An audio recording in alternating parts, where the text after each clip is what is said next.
여러분 새해에 들어오셔서 하나님의 말씀대로 잘 살고 계십니까?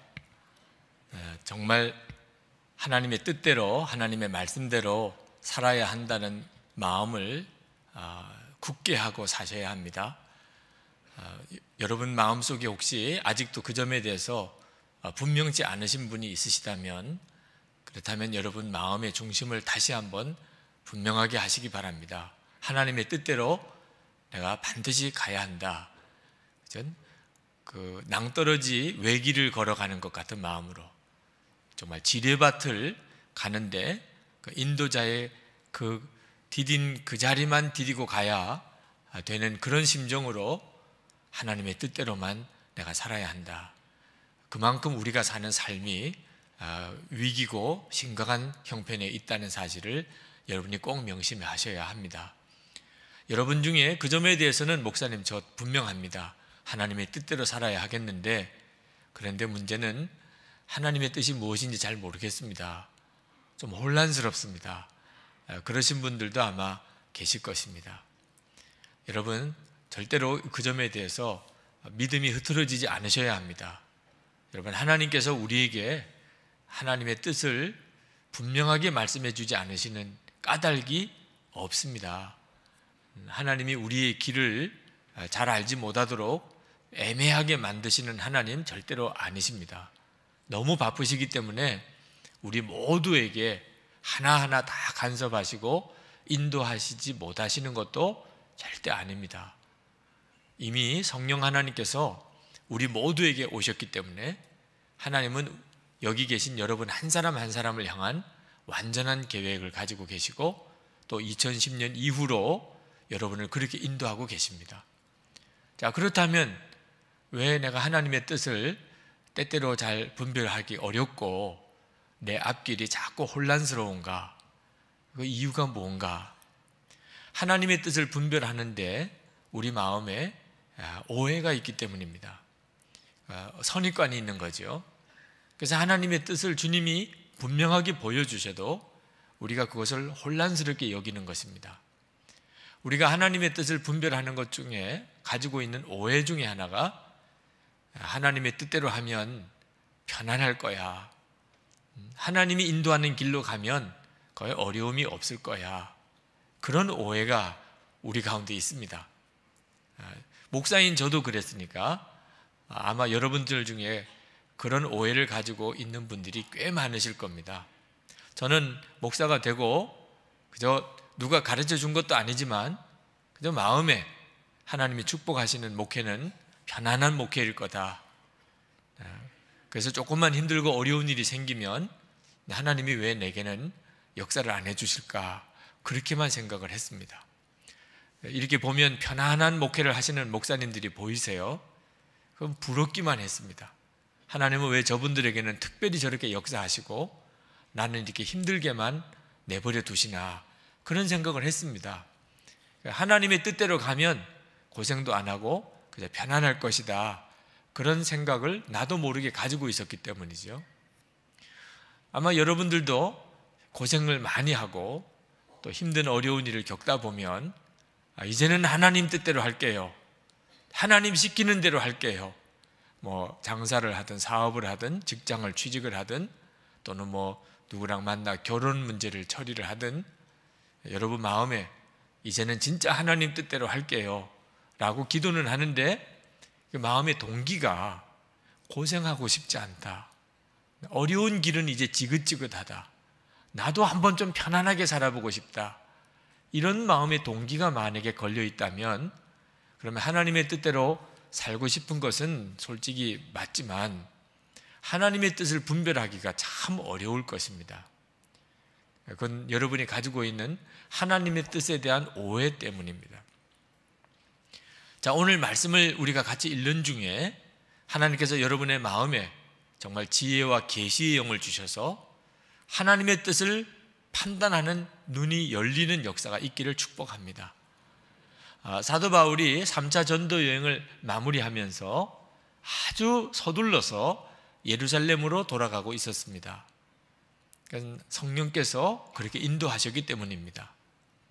그런데 참 이상하게도 사도 바울 주위에 있는 많은 이들이 한사코 사도 바울에게 예루살렘으로 가지 말라는 겁니다. 그들이 믿음이 없는 사람들이기 때문이 아니에요.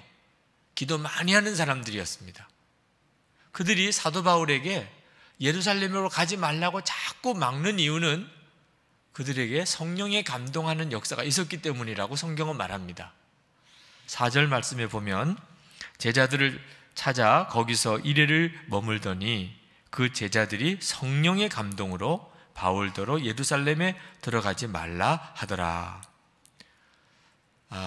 사도 바울은 성령에 매여서 지금 예루살렘으로 부지런히 가고 있는데, 또 사도 바울 주변에 있는 다른 사람들은 또 성령의 감동으로 사도 바울을 예루살렘 가지 말라고 막는 이 도대체 모순이 어떻게 설명을 해야 할까요? 자, 사도 바울 주변에 기도하던 사람들이 성령의 감동을 받은 것은 사실입니다. 어떤 감동을 받았는가 하면 사도 바울이 예루살렘에 가면 결박과 환난을 당할 것이다, 그런 하나님의 말씀을 사도 바울 주변에 있는 사람들이 거의 다 들었어요. 그래서 그들은 사도 바울에게 예루살렘에 가지 마세요. 예루살렘에 가면 큰일 나요. 거기 가면 사도 바울 당신이 결박당하고 환난을 당한대요. 성령님께서 가르쳐 주셨어요. 그랬다는 겁니다. 그래도 사도 바울은 꿋꿋이 예루살렘을 향하여 갑니다. 이제 가버나움까지 왔어요. 이젠 예루살렘 바로 눈앞에까지 온 거죠. 빌립 집사님 집에서 거기서 머무는데, 그 빌립 집사님의 온 가족들이 다 성령 충만하고, 특히 딸 넷은, 결혼하지 않은 딸 넷이 있었는데 다 예언자들이었습니다. 그런데 아가보라고 하는 예언자가 유대로부터 이 빌립 집사의 집을 찾아왔습니다. 아마 사도 바울을 향한 예언을 전해주려고 왔던 모양입니다. 이 아가보라는 선지자가 와서 사도 바울의 허리띠를 가져다가 자기 손발을 꽁꽁 묶는 겁니다. 그러면서 하는 이야기가, 성령께서 나에게 말씀하시기를 이 허리띠의 주인이 이처럼 손과 발이 꽁꽁 묶여서 이방인들에게 넘겨지게 될 것이라고 말씀하셨습니다. 이건 결정적이었어요. 그래서 사도 바울과 함께 예루살렘으로 동행하던 사람들이 모두 다 이제는 사도 바울을, 이제 마지막 순간입니다, 울면서 사도 바울을 막았어요. 눈에 눈물이 펑펑 흘리면서 사도 바울 제발 가지 마세요. 사도 바울 정말 부탁을 드리는데 이건 아닙니다. 하나님께서 분명히 말씀해 주고 계십니다. 당신은 예루살렘 가면 큰일 납니다. 사도 바울 제발 가지 마세요. 그러면서 막 다 울었어요. 자, 이런 형편이 되는 이 일은 도대체 뭐죠? 그들이 성령께서 주시는 감동을 받은 것은 사실이었어요. 성령님께서는 분명히 사도 바울이 예루살렘에 가면 환난을 당하고 결박당할 것에 대해서 분명히 보여주신 겁니다. 그런데 문제는 해석이 문제였어요. 성령님께서 사도 바울이 예루살렘에 가면 결박당할 것이라고 하는 것에 대해서 분명하게 다 보여주셨지만, 그래서 어떻게 해야 된다는 것에 대해서는 문제가 생긴 겁니다. 사도 바울 주변에 있는 사람들은 다 그래서 가지 말라는 거예요. 결박이 있고 환란이 있으니까 예루살렘에 가지 마세요. 하나님이 막으시는 거예요. 이건 분명히 그랬던 거죠. 아마 이것이 여러분의 일이라면 아마 다 여러분들도 그렇게 생각하게 되기 쉽겠죠. 하나님께서 기도 중에 또는 꿈속에 환상으로 여러분의 앞길에 어떤 환란이 있을 것이라고, 어떤 길을 가는데 그 길로 가면 어려움이 있을 것이라고 말씀하신다면 가지 말라시는 거구나. 여러분의 가족 자녀들 중에 여러분이 어떤 길을 가려고 그러는데 환란이 있다, 하나님이 보여주시면 가지마, 거기는 가지마 하겠지요? 여러분이 기도하는 목사님이나 선교사님 앞길에 그런 일이 있을 것이라고 하나님 여러분에게 말씀하신다면 여러분이 빨리 연락드려서 선교사님, 목사님 지금 가시려는 그 길로 가지 마세요. 어려움이 있을 겁니다. 아마 다 그러실 거예요. 왜? 우리는 하나님의 뜻, 그것은 곧 어려움 없는 길, 이렇게 단순하게 생각하는 경향이 있기 때문입니다. 그래서 하나님이 어려운 길이 있을 거라고 보여줬다는 말은 가지 말라는 뜻이지 뭐, 이렇게 생각하는 경향이 있어요. 그래서 이 사도 바울 주변에 있는 사람들은 전부 다 사도 바울이 예루살렘 행을 막았습니다. 그런데 사도 바울은 해석이 달랐어요. 사도 바울은 자기가 다 알고 있었습니다. 13절에 보면 바울이 대답하되 여러분이 어찌하여 울어 내 마음을 상하게 하느냐. 나는 주 예수의 이름을 위하여 결박당할 뿐 아니라 예루살렘에서 죽을 것도 각오하였노라 하니. 사도 바울은 다 알고 있는 내용이에요. 사도 바울도 예루살렘에 가면 결박당하고 환난당할 것이다. 성령님께서 그 말씀을 다 사도 바울에게 주셨어요. 그런데 해석이 달라요. 사도 바울은 이 일을 어떻게 해석했느냐 하면, 그러니까 이상하게 생각하지 마. 예루살렘에서 만약에 사람들이 너를 결박하고 그리고 너가 만약에 어려움을 당할 때 이상한 일을 당한다고 생각하지 마라. 내가 이미 너에게 말해 주었다는 것을 기억하라. 이런 일이 있으리라고 했지. 그렇게 받아라. 그리고 너 절대로 피해서 도망가지 마라. 붙잡혀라. 너 사람들이 너를 결박하면 그냥 묶임을 당해라. 어려움을 당하면 그냥 그것을 받아들이라. 사도 바울은 그걸 그렇게 해석을 했어요. 사도 바울이 그렇게 말을 하니까 나는 죽어도 이미 하나님 앞에 주님 뜻대로 나는 살기로, 내 생명을 바쳐서도 나는 조금 더 아까워하지 않는 결심을 나는 이미 했으니 나는 갑니다. 몰라서 내가 가는 게 아닙니다. 환난이 있는 거 알고 가는 겁니다. 그러니까 14절 말씀에 그제서야 주변 사람들이 더 이상 말리지 않고 하나님의 뜻대로 되기 원합니다. 그랬다고 하는 거죠. 여러분, 오늘 이 말씀을 통해서 하나님께서 저와 여러분들에게 주시는 중요한 교훈이 있습니다. 하나님의 뜻을 분별하는 데 있어서 이 길이 편한 길이냐 어려운 길이냐, 이것 가지고 기준 삼으면 하나님의 뜻은 정말 오리무중이에요. 혼란에 빠지게 됩니다. 하나님의 인도하시는 길이 편안하고 무조건 잘 되는 길이라는 생각만 하면 하나님의 뜻을 갈 수가 없어요. 어려움 없는 편안한 길만 찾으려고 해서는 안 된다는 거죠. 오늘 여기 본문에 나오는 내용 중에 예언 기도가 나옵니다. 자, 예언 은사 받는 것이 문제는 아니에요. 문제일 리가 없지요. 그죠? 그건 하나님이 주시는 참 놀라운 축복 중에 하나지요. 하나님께서 기도 중에 앞길 될 일에 대해서 먼저 깨닫게 하셨어요. 어떤 사람에 대해서, 교회에 대해서, 우리 나라에 대해서 하나님께서 어떤 일에 대해서 미리 알게 해주시는 것이 뭐가 문제겠어요. 근데 문제는 하나님이 그렇게 무엇을 먼저 알게 해주셨을 때 해석을 어떻게 하느냐고 하는 게 문제입니다. 그것을 가지고 앞으로 어떻게 내가 행동해야 되느냐 하는 것은 또 하나의 중요한 과제예요. 목회자들에게, 믿음의 선배들에게 여러분들이 그 점에 대해서 분별을 잘 받아서 하지 않으면 예언이 오히려 하나님의 뜻을 가로막을 수도 있습니다. 하나님께서 사도 바울 주변에 있는 사람들에게 사도 바울이 이제 예루살렘에 가서 환난을 당할 것에 대해서 다 알려주셨어요. 자, 그런데 문제는 그래서 어떻게 하라는 거예요? 사도 바울 가지 마세요. 사도 바울 예루살렘 가면 큰일 나요. 막으라고 한 겁니까? 하나님은 사도 바울을 통하여 지금 하실 일이 있어서 그렇게 하시는 건데, 만약에 미리 알았다고 그걸 다 막아버리면, 가지 말라고 그렇게 붙잡고 울고불고 그러면, 그래서 만약에 사도 바울이 마음이 흔들려서 그럴까요? 가지 말까요? 이렇게 되었다면 그건 하나님의 일을 엄청나게 회방한 일이 되는 거죠. 기도하라고 주신 거예요.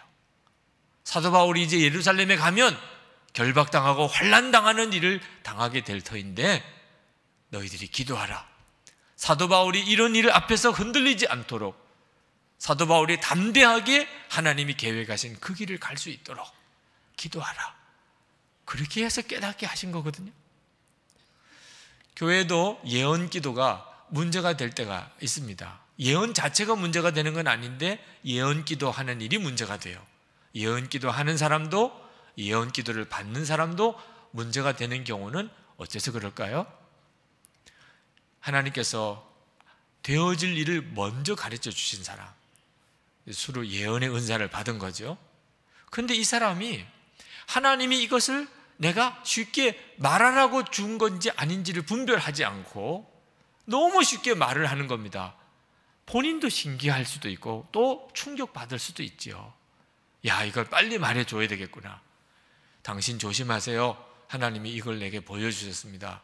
아, 우리 교회 앞으로 이런 일이 있을 거래요. 하나님께서 그렇게 그냥 말로 퍼뜨리라고 소문내라고 하신 뜻만 있는 게 아닐 수 있단 말입니다. 조용히 기도하라. 미리 보여주었으니 너가 그 일을 위해서 기도하라. 대부분은 그런 경우입니다. 기도의 사명을 주신 거예요. 중보의 사명을 준 겁니다. 미리 보여주시는 경우는 대부분 기도가 필요한 일이에요.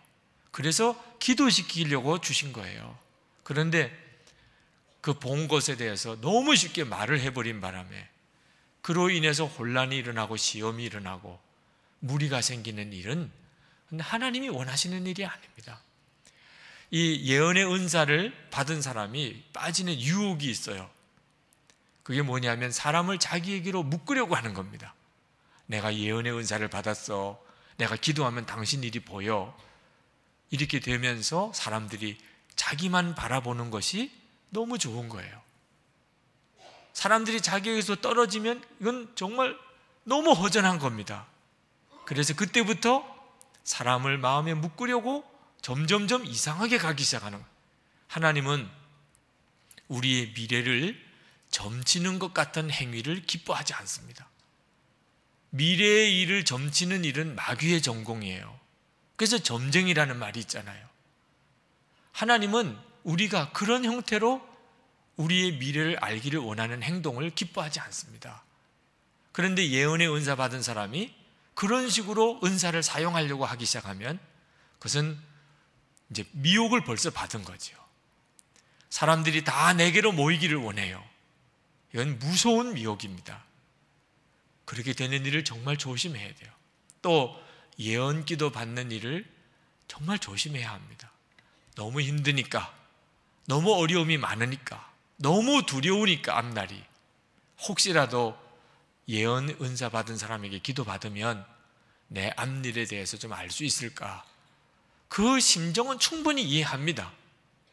그러나 예언 은사를 그런 의도로 받는 일은 하나님이 원하시는 일이 아니에요. 어떻게 하면 편한 길로 갈 수 있을까? 어떻게 하면 어려운 일을 피할 수 있을까? 그래서 어려운 게 있다면 미리 내다보고 그 길을 안 가겠다. 이건 하나님의 뜻하고 완전히 반대예요. 또 예언의 기도를 받고 실제로 그대로 이루어지고 나면 이제 더 큰 일입니다. 그 다음부터는 그 사람은 무슨 일이 있든지 예언 은사 받은 사람 찾아가서 머리 디밀고 기도해달라고. 인생은 이제 그렇게 사는 거예요. 하나님도 소용없어요. 그 은사 받은 사람이 중요하지. 하나님은 절대로 이렇게 우리를 이끌기를 원하지 않으십니다.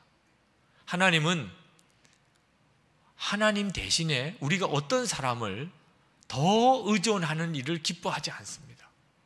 저는 목사이기 때문에 성도들을 상담도 하고 또 기도해야 될 일들이 많습니다. 많은 성도들이 되어질 일에 대해서 의논하고 또 기도도 받고 분별도 받으시려고 오세요. 기도할 때 하나님께서 제 마음에 지식의 말씀을 주시고 또 그 사람의 되어질 일에 대해서 깨닫게 하셔서 목양하도록 하는 일이 제게 있지만, 그러나 모든 성도들에게 다 하나님이 그렇게 하시는 게 아닙니다. 어떤 때는 하나님께서 정말 모든 기도할 때마다 그런 역사를 주시면 얼마나 좋을까 궁금해하고 두려워하고 답답해하는 성도들에게 좀 시원하게 그분에게 향한 하나님의 뜻을 알려주면 얼마나 좋을까 하는 생각이 있지만 하나님이 그렇게 하질 않으세요. 이유는 하나님께서 그 성도와 친히 교제하기를 원하시지 꼭 목사를 통해서만 하나님의 뜻을 분별하는 그런 영적인 상태로 묻기를 원치 않기 때문입니다. 목사는 기도하도록 권해드리는 역할만 하는 것이 거의 대부분이에요. 하나님께로 가세요. 예수님을 더 바라보세요. 주님께서 인도해 주실 겁니다.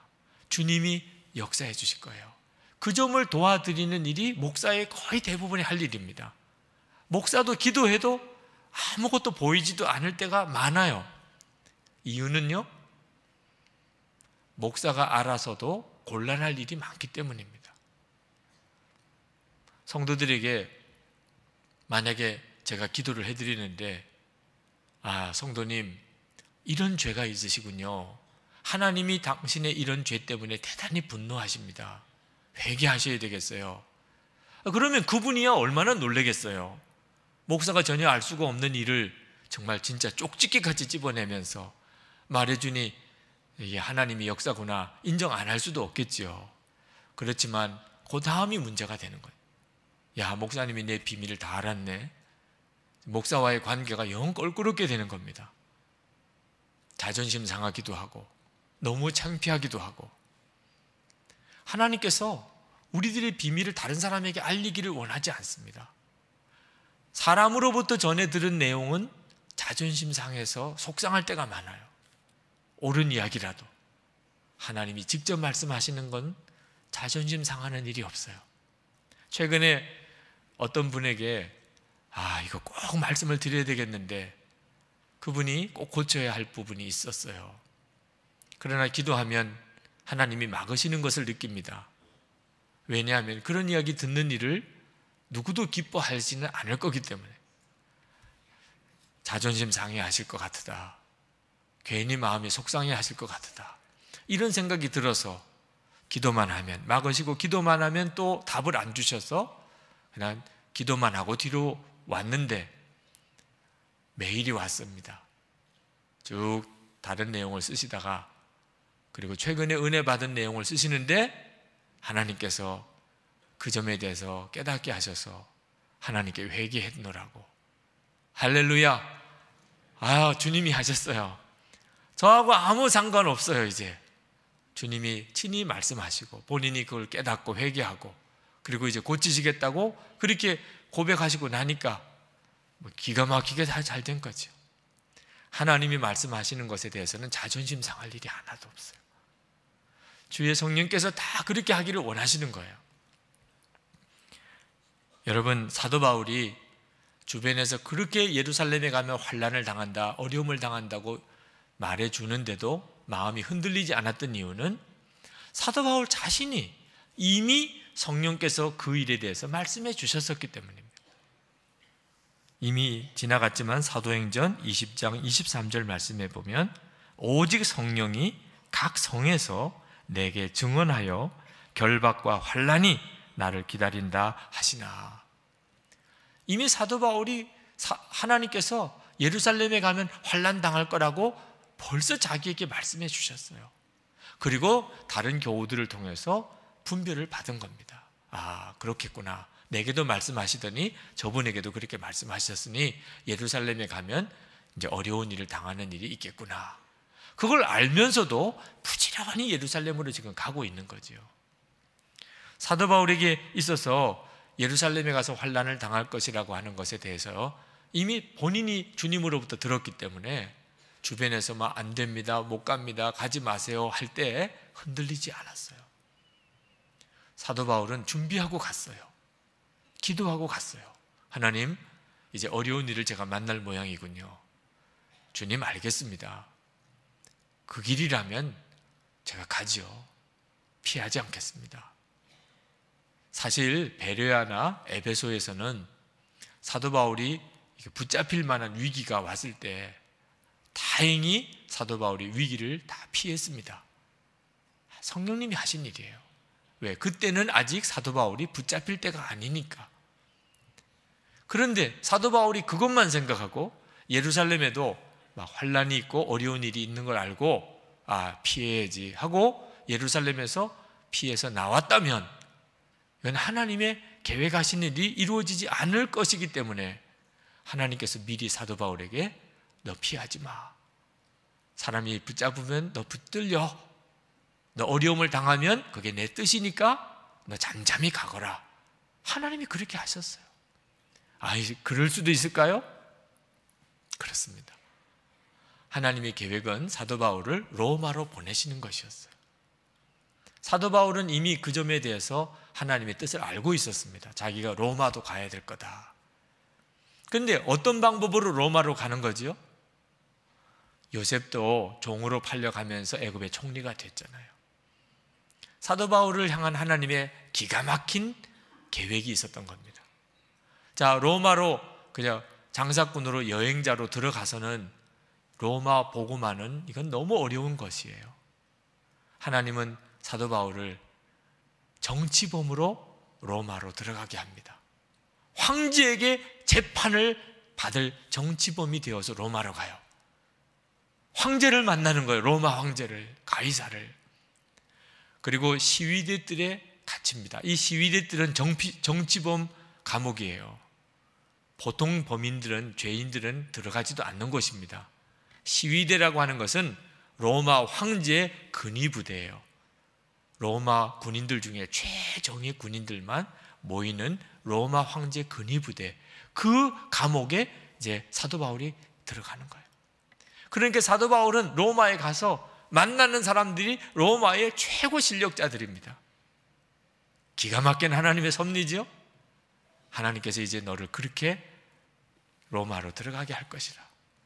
예루살렘에서 붙잡혀야 되는 거예요. 그래서 가이사에게 나는 재판을 받겠소, 이렇게 가야 되는 겁니다. 성도 여러분, 우리도 어떤 길을 가야 될지 하나님의 뜻을 알고 싶을 때 여러분, 편한 길이냐 어려운 길이냐 이런 관심은 십자가에 못 박아야 돼요. 여러분이 그런 생각만 하고 기준을 가지고 있으면 하나님의 뜻인데 어려운 길 같아. 그러면 그만 마음이 흔들립니다. 하나님의 뜻이 아닌데 편한 길 같아요. 그럼 또 마음이 흔들려요. 무엇이 잘 되고 무엇이 잘못된 걸까? 여러분 마음에 나는 편해야지, 쉬운 길만 가, 어려움은 없어야 돼, 이런 생각하고 있으면 분별이 안 됩니다. 또 하나, 다른 사람들의 말에 귀 기울여야 하지만 기도 많이 해주시는 분들, 믿음 좋은 분들, 그분들의 말씀도 잘 들어야 하지만 더욱 중요한 것은 성령님께서 내게 친히 말씀해 주신다는 것을, 이건 절대로 놓치면 안 돼요. 목사가 되는데 기도 많이 해주는 어떤 사람의 예언 기도 때문에 목사 됐다는 분, 이건 정말 아닙니다. 결혼해야 되는데 믿음 좋은 누가 추천해서 내가 믿고 결혼했다, 이건 정말 아니에요. 그분들의 의견과 기도도 다 중요하지만 성령께서 내 안에 직접 확정을 주시는 것, 이건 절대 놓치면 안 됩니다. 여러분 한번 같이 따라 읽으실까요? 요한일서 2장 27절 말씀. 너희는 주께 받은 바 기름 부음이 너희 안에 거하나니 아무도 너희를 가르칠 필요가 없고 오직 그의 기름 부음이 모든 것을 너희에게 가르치며 또 참되고 거짓이 없으니 너희를 가르치신 그대로 주 안에 거하라. 아멘.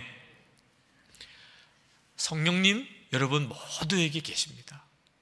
성령님께서 친히 여러분에게 말씀하신다는 거예요. 여러분 주변에 여러분의 믿음을 도와주기 위해서 많은 분들이 있지만, 그러나 성령님을 대신하는 분은 한 분도 없어요. 성령님 그분이 여러분에게 말씀하시고 주위에 있는 분들이 그것을 깨닫도록 도와주는 겁니다. 분별하도록 도와주는 거죠. 여러분 안에 혹시 아직도 그런 믿음이 없으신 분, 성령님께서 내 길을 인도하신다. 나는 그게 믿어지지가 않습니다. 유종옥 사모님이나 박보영 목사님이나 이런 정말 훌륭한 믿음의 사람들은 성령의 인도하심을 받아서 살기도 하고 사역도 할지 모르겠지만 나같이 죄가 많은 사람은 아마 그건 어려울 거예요. 이런 분들, 오늘 여러분의 믿음을 먼저 고치셔야 돼요. 그분들의 하나님이시면 내 하나님이시고, 그분들의 아버지시면 내 아버지세요. 그분들에게도 성령님이 와 계시면 내 안에도 와 계세요. 여러분, 그 점에 대해서 분명한 믿음을 가지셔야 됩니다. 제가 지난 월요일에 이 말씀을 주일 설교를 위해서 묵상하고, 그리고 이 부분에 와서 하나님께, 하나님, 우리 성도들 중에 성령님으로부터 직접 인도받을 수 있다는 것에 대해서 자신이 없어 하는 분들이 많습니다. 믿음이 훌륭한 그런 믿음의 사람들 때문에 오히려 영적으로 주눅이 들어있어요. 저분들은 저렇게 훌륭한 분들이니까 하나님 인도함을 받을 수 있겠지만, 나 같은 사람이 하나님 인도함을 받을 수 있을까? 이런 분들이 많은데, 우리 성도들에게 그저 성령님의 인도를 믿으라고만 하지 말고 그것을 정말 마음에 믿어질 수 있도록 뭔가 예를 들 수 없을까요? 정말 좋은 예가 하나 없을까요? 그리고 이제 월요일 그렇게 묵상을 했습니다. 화요일에 응답을 주신 거 있죠. 화요일에 교회 게시판, 홈페이지 게시판에 딱 들어갔더니 거기에 정경훈 권사님의 글이 올라왔어요. 제가 읽어보다가 이건 정말 기가 막힌 하나님의 응답이시구나. 제가 몇 구절만 그분이 쓰신 것을 읽어드리겠습니다. 나는 왜 유종옥 사모님, 박보영 목사님처럼 살 수 없는가? 그분들은 목사님이니까, 사모님이니까 가능한 것이야 하고 남의 이야기로 치부해 버렸습니다. 그러나 내 안에 계신 성령님께서는 종의 마음과 사랑의 마음, 섬김과 헌신의 마음들이 지속적으로 생각나게 하셨습니다.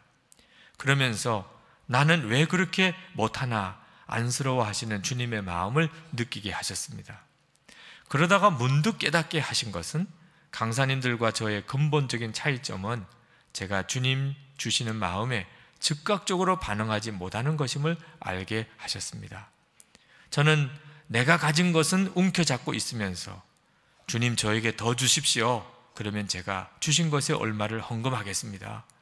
주님께서 더 주시면 이웃을 도와주겠습니다. 주님 더 주세요 라고 기도하고 있었던 것입니다. 내가 지금 할 수 있는 것은 하지 않고 지금 할 수 없는 것을 주님께 요구하며 달라고만 보채는 어린아이와 같은 신앙이었습니다. 내가 지금 할 수 있는 것은 무엇인가? 나는 지금 눈물을 적시며 기도할 수 있습니다. 나는 지금 성도님들에게 따뜻한 말 한마디를 전할 수 있습니다. 나는 아내에게 사랑한다, 고맙다 이야기할 수 있고, 공부하는 딸에게 애쓴다, 천천히 쉬면서 하라고 이야기할 수 있습니다. 그리고 어려운 이웃을 위해 따뜻한 차 한 잔과 떡 한 조각을 나눌 수 있습니다. 내가 먼저 손 내밀 수 있고, 미안합니다, 제가 잘못했습니다, 저를 용서해 주세요, 바로 이야기할 수 있습니다. 지금까지는 주님께서 그 마음을 주셔도 나는 계산만 하느라고 주님께서 주신 마음 어느덧 사라져 버렸습니다. 그러나 신년에는 결단합니다. 주님께서 말씀하시면 바로 하자, 지금 하자. 사랑하는 마음도 지금 전하고, 고맙다는 것도 지금 표현하고, 손 내미는 것도 내가 먼저 지금 하자. 이웃을 향해 입을 것 먹을 것 나누는 것도 지금 바로 하자. 그렇습니다. 여러분들이 주님이 인도하시는 것에 대해서 순종하겠다고 하는 마음만 분명히 하고, 주님의 인도하심에 대해서 깨달아지는 것만이라도 순종하기 시작하면 위대한 믿음의 사람이 따로 있는 게 아닙니다. 여러분이 바로 정말 놀라운 믿음의 삶을 살아가게 됩니다. 하나님의 인도하심을 받게 됩니다. 목사의 부름을 받고도 계속 결단 못하는 분을 만났어요. 하나님이 확실하게 말씀을 안 해주신다는 거예요. 근데 제가 이야기 나누다가 하나님은 이미 말씀을 다 해주셨어요. 본인이 먹고 사는 걱정 때문에 자꾸 주저하고 있는 것이더라고요.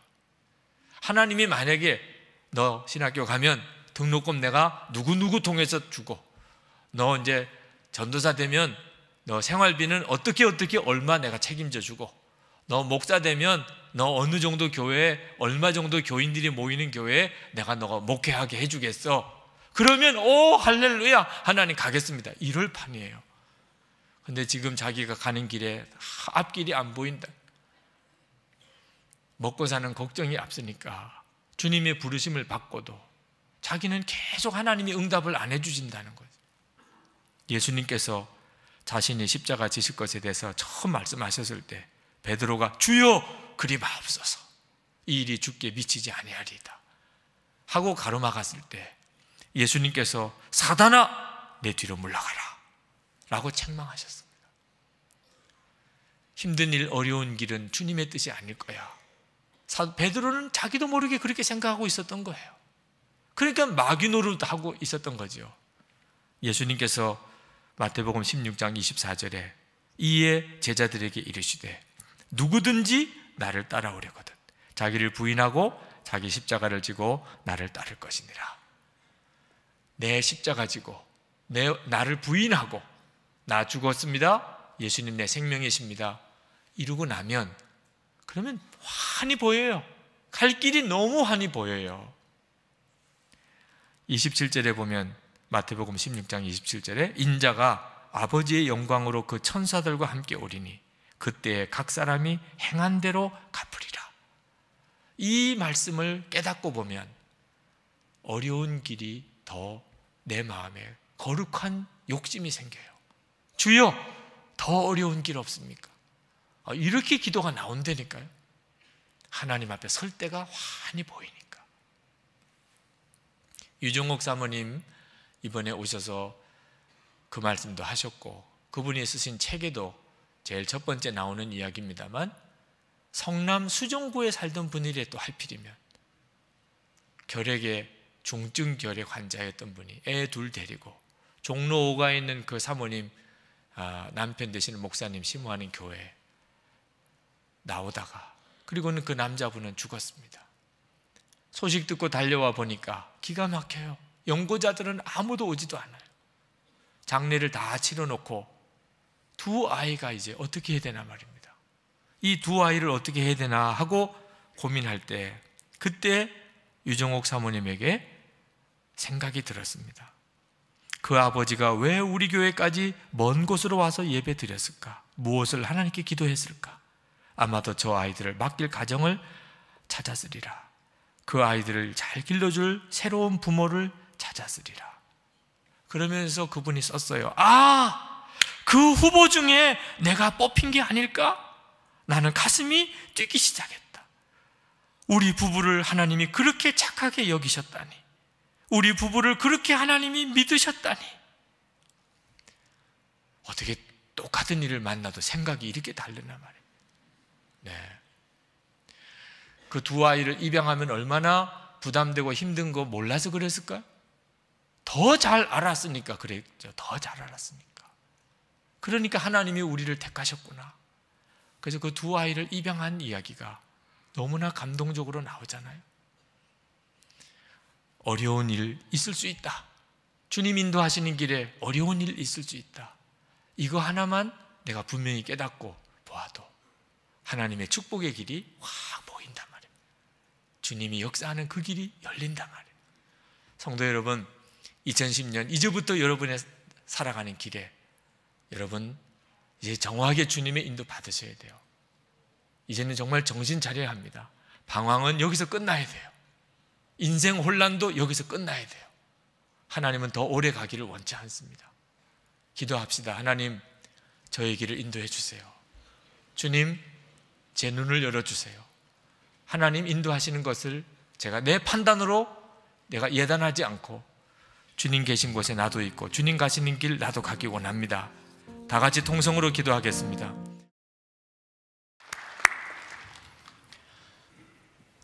제가 신학교에 다닐 때 인간관계 훈련이라는 과목이 있었습니다. 한 번은 한 7명씩 교수님이 우리를 그룹을 지어 앉히더니 과제를 주시는 거예요. 이제 문제를 하나 내시면서 정답을 찾으라는 겁니다. 그런데 그 7명 정도의 그룹에서 30분 안에 만장일치로 정답을 찾은 경우에 이제 그 그룹이 점수를 얻는 것입니다. 7명 모두에게. 그러지 못하면 모두가 다 점수를 잃어버리게 되는 거죠. 그날 그 시험에서 저희들이 실패했습니다. 저희 조는 굉장히 속상했어요. 나중에 교수님께서 정답을 이렇게 발표를 하시는데 보니까 제가 생각했던 답이 정답이었어요. 그래서 더 속상했어요. 왜냐하면 그 문제를 가지고 30분 동안이나 토론을 했는데 끝까지 아니라고 반대하는 사람이 있었기 때문에 결국은 만장일치가 안 되었었거든요. 그때 제 마음에 그것 봐, 내가 옳았잖아, 그런 마음이 아주 굉장히 강하게 일어났습니다. 겉으로 말은 못하지만. 그런데 평가회 시간을 주더라고요, 교수님께서. 자, 30분 안에 만장일치가 된 조는 어떻게 해서 그런 결론을 시간 내에 도출할 수 있었는지를 한번 서로 평가해보고, 만약에 실패했던 조는 왜 우리는 평가해 볼 때 결론을 얻지 못했는지 한번 서로 이야기를 해보라는 겁니다. 그때 충격을 받았어요. 끝까지 제 의견에 반대하던 그 사람이 하는 이야기가, 토의하는 도중에 제가 주장하던 게 옳다고 자기도 생각이 들더래요. 그런데 도무지 자기 생각이 잘못됐고 제 생각이 옳았다고 말을 못하겠더라는 겁니다. 기분이 나빠서. 제가 얼마나 강하게 옳다고 주장을 하는지, 만약에 자기가 그걸 인정하면 자존심이 확 상할 것 같더래요. 그리고 제가 그것 때문에 막 좋아할 것을 생각하니까 도무지 용납이 안 되더래요. 그래서 우리 조가 다 결국은 점수를 다 잃어버릴 것을 알면서도 자기 주장을 끝까지 포기하지 못했었노라고 그 평가의 시간에 그 고백을 하는 겁니다. 제가 그분의 이야기를 듣고 굉장한 충격을 받았습니다. 지도자가 되기 위해서는 무엇이 정답인지를 아는 것만 가지고는 안 된다는 것을 알았어요. 무엇이 옳은 거다, 무엇이 바른 거다는 것을 아는 것만 가지고는 지도자 자격이 없구나. 그것을 다른 사람에게 이해시키고 함께 참여할 수 있도록 만들지 못하면 그건 지도자 자격이 없구나. 내가 지도자들 자격이 아직 없구나. 저는 그때까지만 해도 무엇이 옳은 줄 알면 되는 줄 알았어요. 이것이 바로 아는 것보다 더 중요한 것이 지혜라고 하는 뜻입니다. 하나님이 우리에게 주시는 은사 중에 아주 비슷한 은사가 이렇게 갈리는 것이 있는데, 하나가 지식의 은사와 지혜의 은사예요. 둘 다 하나님께서 무언가를 가르쳐 주시는 겁니다. 어떻게 하는 것이 옳은지 가르쳐 주시는 거예요. 근데 지식의 은사보다 더 중요한 게 지혜의 은사예요. 사도 바울이 예루살렘으로 이제 올라가게 될 때, 예루살렘에 가면 결박을 당하고 환난을 당할 것이라는 사실을 사도 바울도 알았고 사도 바울 주위에 있는 다른 제자들도 알았어요. 왜? 하나님이 가르쳐 주셨기 때문입니다. 성령께서 그것을 알게 하셨어요. 이것을 지식의 은사라고 하는 겁니다. 예언도 지식의 은사에서 나오는 것이죠. 자, 그런데 문제는 사도 바울이 예루살렘에 올라가서 결박을 당하고 환난을 당하는 것을 알았지만, 그래서 어떻게 하라는 것이냐 하는 것이 남은 문제예요. 대부분은 거기서 그냥, 그러니까 환난은 피해야 되니까 예루살렘에 올라가지 마세요, 그랬습니다. 근데 사도 바울은 지혜의 은사가 더 있었습니다. 지혜의 은사는 그래서 어떻게 하라는 것인가를 주님이 가르쳐 주시는 거예요. 너 도망가지 마. 환난을 당할 거라고 내가 미리 말해준 것은 너가 담대하게 그 일을 맞이하라고 하는 뜻이야. 그걸 사도 바울은 이해했어요. 그래서 사도 바울은 환난이 있어도 예루살렘으로 올라가게 된 거지요. 지혜의 은사가 있어야 되는 거예요. 그렇지 않으면 알아도 어떤 때는 하나님의 뜻을 오히려 거스를 때가 있다는 것을 알 수가 있죠. 오늘 우리가 읽은 성경 본문의 말씀은 사도 바울이 3차 전도 여행을 끝내고 예루살렘에 올라가서 선교 보고를 하는 장면입니다. 그런데 오늘 이 본문 말씀에도 지혜가 얼마나 중요한가, 지식보다도 지혜가 더 중요하다는 사실을 우리에게 놀라웠게 도전해주고 있습니다. 그래서 그 말씀을 같이 나누고 함께 은혜를 받으려고 하는 겁니다. 사도 바울이 성령께서 강권하셔서 환난이 있는 줄 뻔히 알면서도 예루살렘으로 돌아옵니다. 예루살렘에 와서 야고보 사도를 비롯한 예루살렘 교회 지도자들 앞에서 그동안 이방인들에게 행하셨던 하나님의 놀라운 선교의 열매들을 보고를 했어요. 그 보고를 들은 야고보와 예루살렘의 교회 지도자들은 기뻤죠. 하나님의 역사가 너무 놀라우니까. 그리고 사도 바울 같은 사람을 이렇게 쓰시는 또 하나님의 역사가 얼마나 정말 기뻤겠습니까? 그런데 마냥 기뻐만 할 수는 없었어요. 사도 바울이 예루살렘에 와서 이방인들에게 선교한 보고를 하는 것 때문에 예루살렘 교회 지도자들은 한편으로는 마음이 대단히 힘들었어요. 이유는 예루살렘에 이미 수만 명의 성도들이 이제 늘어났습니다. 이게 또 하나님의 역사지요. 근데 그들이 다 유대인들이고 유대교인들이었던 사람들입니다. 근데 이 사람들이 사도 바울에 대해서 아주 안 좋게 생각을 하고 있는 거예요. 왜 안 좋게 생각하느냐? 사도 바울이 이방에 있는 모든 유대인을 가르치되 모세를 배반하고 아들들에게 할례를 행하지 말고 또 관습을 지키지 말라고 한다는 말을 그렇게 들은 거예요. 다시 말하면 이제 율법 지키지 마, 율법은 지키지 마, 그렇게 가르친다는 거예요. 예루살렘 교회, 이 유대교에서 예수를 믿게 된 이 신자들은 예수님도 믿지만 율법도 지키는 사람들이었어요. 그때 당시에 예루살렘은 유대교의 총본산입니다. 율법은 생명과도 같은 것이에요. 예수님을 십자가에 못 박아 죽인 이유도 율법을 어겼다는 거잖아요. 그랬던 유대인들이 이제 예수를 믿게 될 때 예루살렘 교회에서 율법 지키는 일은 다 청산하고 이제 예수만 믿으라고 못했어요. 전부 다 율법 지키는 문화니까. 그러니까 율법도 지키고 할례도 하고 관습도 지키고 그러면서 예수도 믿으시라고 그랬던 겁니다. 그러니까 이 사람들은 예수를 믿기는 믿지만 율법도 생명처럼 여기고 있는 사람들입니다. 자, 그런데 들려오는 소식이 사도 바울이라는 사람이 다니면서 예수님을 믿으라고 복음을 전하는데 율법은 지키지 말라고 한다는 거예요. 모세를 배반했다는 거예요. 예루살렘에 있는 유대교 신자들, 유대인 신자들이 사도 바울에 대해서 대단히 불편한 마음을 가지고 있었어요. 한번 오면 따질 거다. 그러고 있단 말입니다. 야고보 사도나 예루살렘 교회 지도자들이 아주 난감했습니다. 사도 바울이 예루살렘에 와서 선교 보고를 하고 하는데 이걸 어떻게 수습을 해야 될까? 그래서 야고보 사도가 제안을 합니다. 사도 바울에게 당신이 율법을 지킨다는 것에 대해서 우리 예루살렘 교회 교인들에게 좀 분명하게 알립시다. 우리 중에 4사람의 결례를 이번에 서원한 그런 성도가 있는데 그들이 성전에서 이 결례를 행하게 되어 있는데 당신도 같이 하시고 그리고 그 모든 결례에 들어가는 비용을 당신이 부담하세요. 그러면 우리 예루살렘 교회 성도들이 사도 바울도 율법을 잘 지키는구나 이렇게 생각하지 않겠습니까? 이렇게 제안을 했다는 거예요.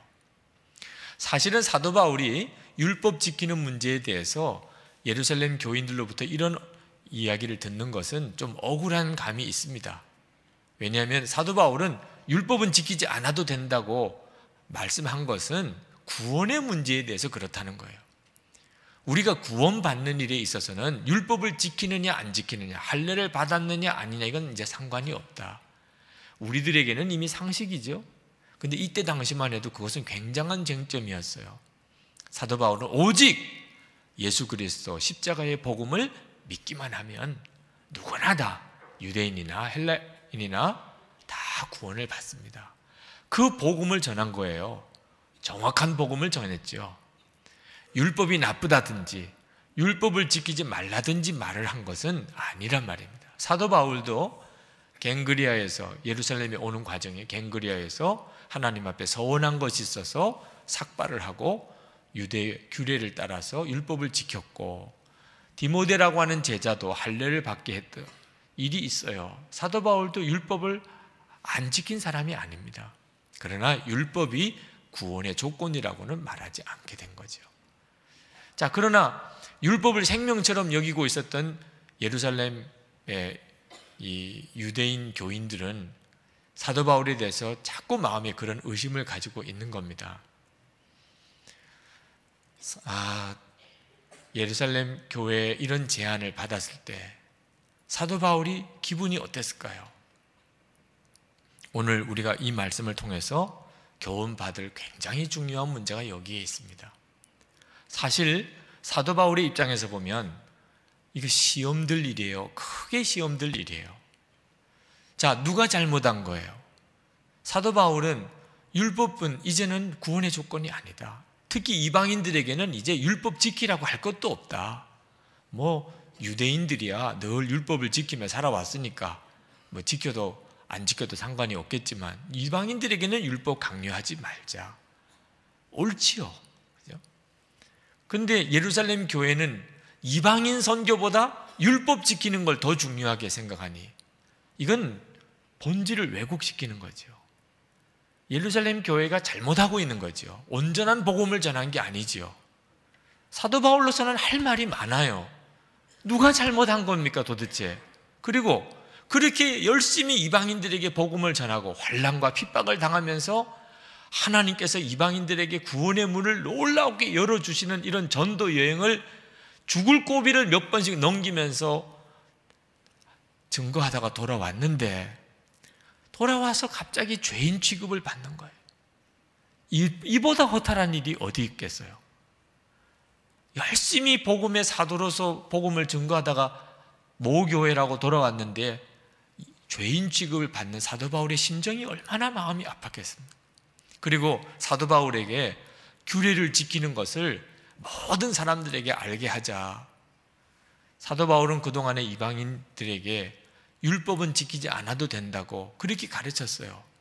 그런데 사도 바울 보고 율법을 열심히 지키는 사람으로 사람들에게 분명하게 알리자고 하니 이방인 선교 혼란시키려고 하는 무슨 뜻이 있는 겁니까?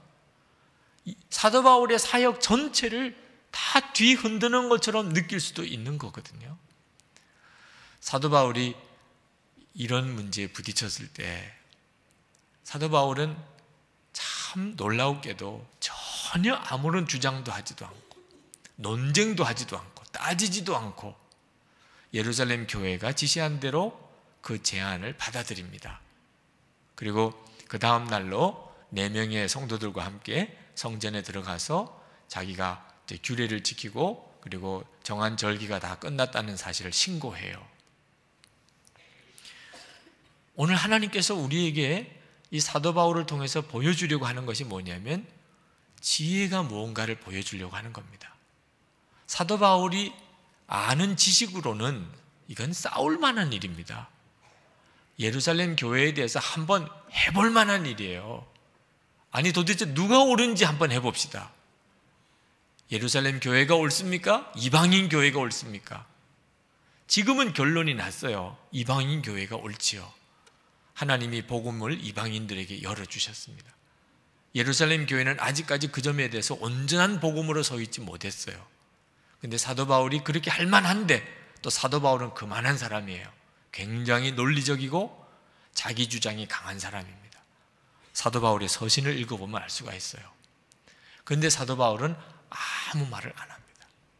그리고 예루살렘 교회의 제안을 받아들여요. 왜 그랬을까요? 사도 바울 안에 계신 성령님께서 그렇게 하는 것이 옳다고 가르쳤기 때문입니다. 그것이 지혜인 거예요.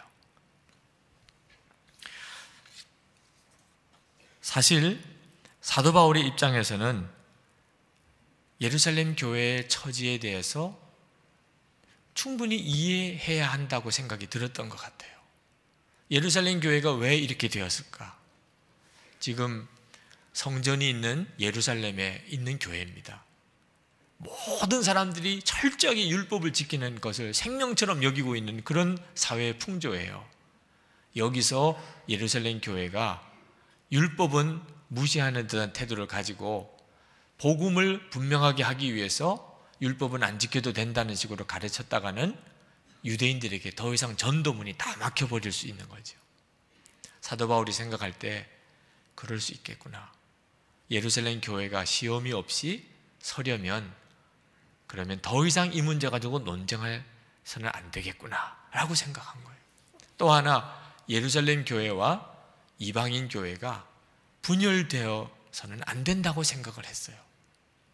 율법 문제 가지고 논쟁을 하다가 보면 싸움이 생기게 될 수밖에 없습니다. 그러면 예루살렘 교회가 옳으냐 이방인 교회가 옳으냐 이런 문제를 가다가 서로가 이단이라고 막 할 수가 있는 거예요. 율법도 안 지키는 이방인들 이단이다. 율법을 지키려고 하는 예루살렘 교회가 이단이다. 그래서 우리 주변에 교회가 분열되는 역사도 많았지 않습니까? 사도 바울은 직감적으로 예루살렘 유대인 교회와 그리고 이방인들 교회가 분열되면 안 된다. 그렇게 생각이 드니까 사도 바울이 예루살렘 교회에서 하는 그 제안을 받아들이게 된 겁니다. 하나님께서 주신 지혜죠. 여러분, 우리가 어떤 일에 대해서 무엇이 옳은지를 아는 것도 중요하고 그건 대단히 필요합니다. 그러나 거기서 그치면 안 돼요. 그건 지식에 머무르는 겁니다. 거기서 하나 더 가야 되는데 그게 지혜예요. 자, 지식과 지혜는 어떤 차이가 있을까? 대천덕 신부님, 예수원의 대천덕 신부님께서 이 지혜의 은사에 대해서 강의하신 적이 있었는데 그때 이런 설명을 하셨어요. 하나님이 우리에게 주신 성령의 은사 중에 꼭 사랑이 있어야만 나타나는 은사가 있는데 그것이 지혜다. 이렇게 말씀을 하신 적이 있습니다. 제가 그때 그 설명을 듣고 눈이 이렇게 열리는 것 같았어요. 지식의 은사와 지혜의 은사의 차이가 뭘까? 사랑입니다. 사랑. 지식의 은사에 사랑이 없으면 그러면 싸움이 생겨요. 누가 옳으냐, 누구 의견이 옳으냐 서로 주장하기 시작하면 교회라도 싸움이 생깁니다. 근데 그 지식의 은사에 사랑이 더해지면 하나가 돼요. 옳은 방향으로 가면서도 하나가 돼요. 이런 걸 지혜라고 하는 겁니다. 하나님이 가라고 하는 방향으로 가면서도 싸우지 않고 하나가 되어서 교회를 이루어가는 이런 역사가 지혜의 은사예요. 제가 목회하면서 제일 크게 어려움을 처음에 당했던 것이 이 예배 문제와 관련된 일이었어요.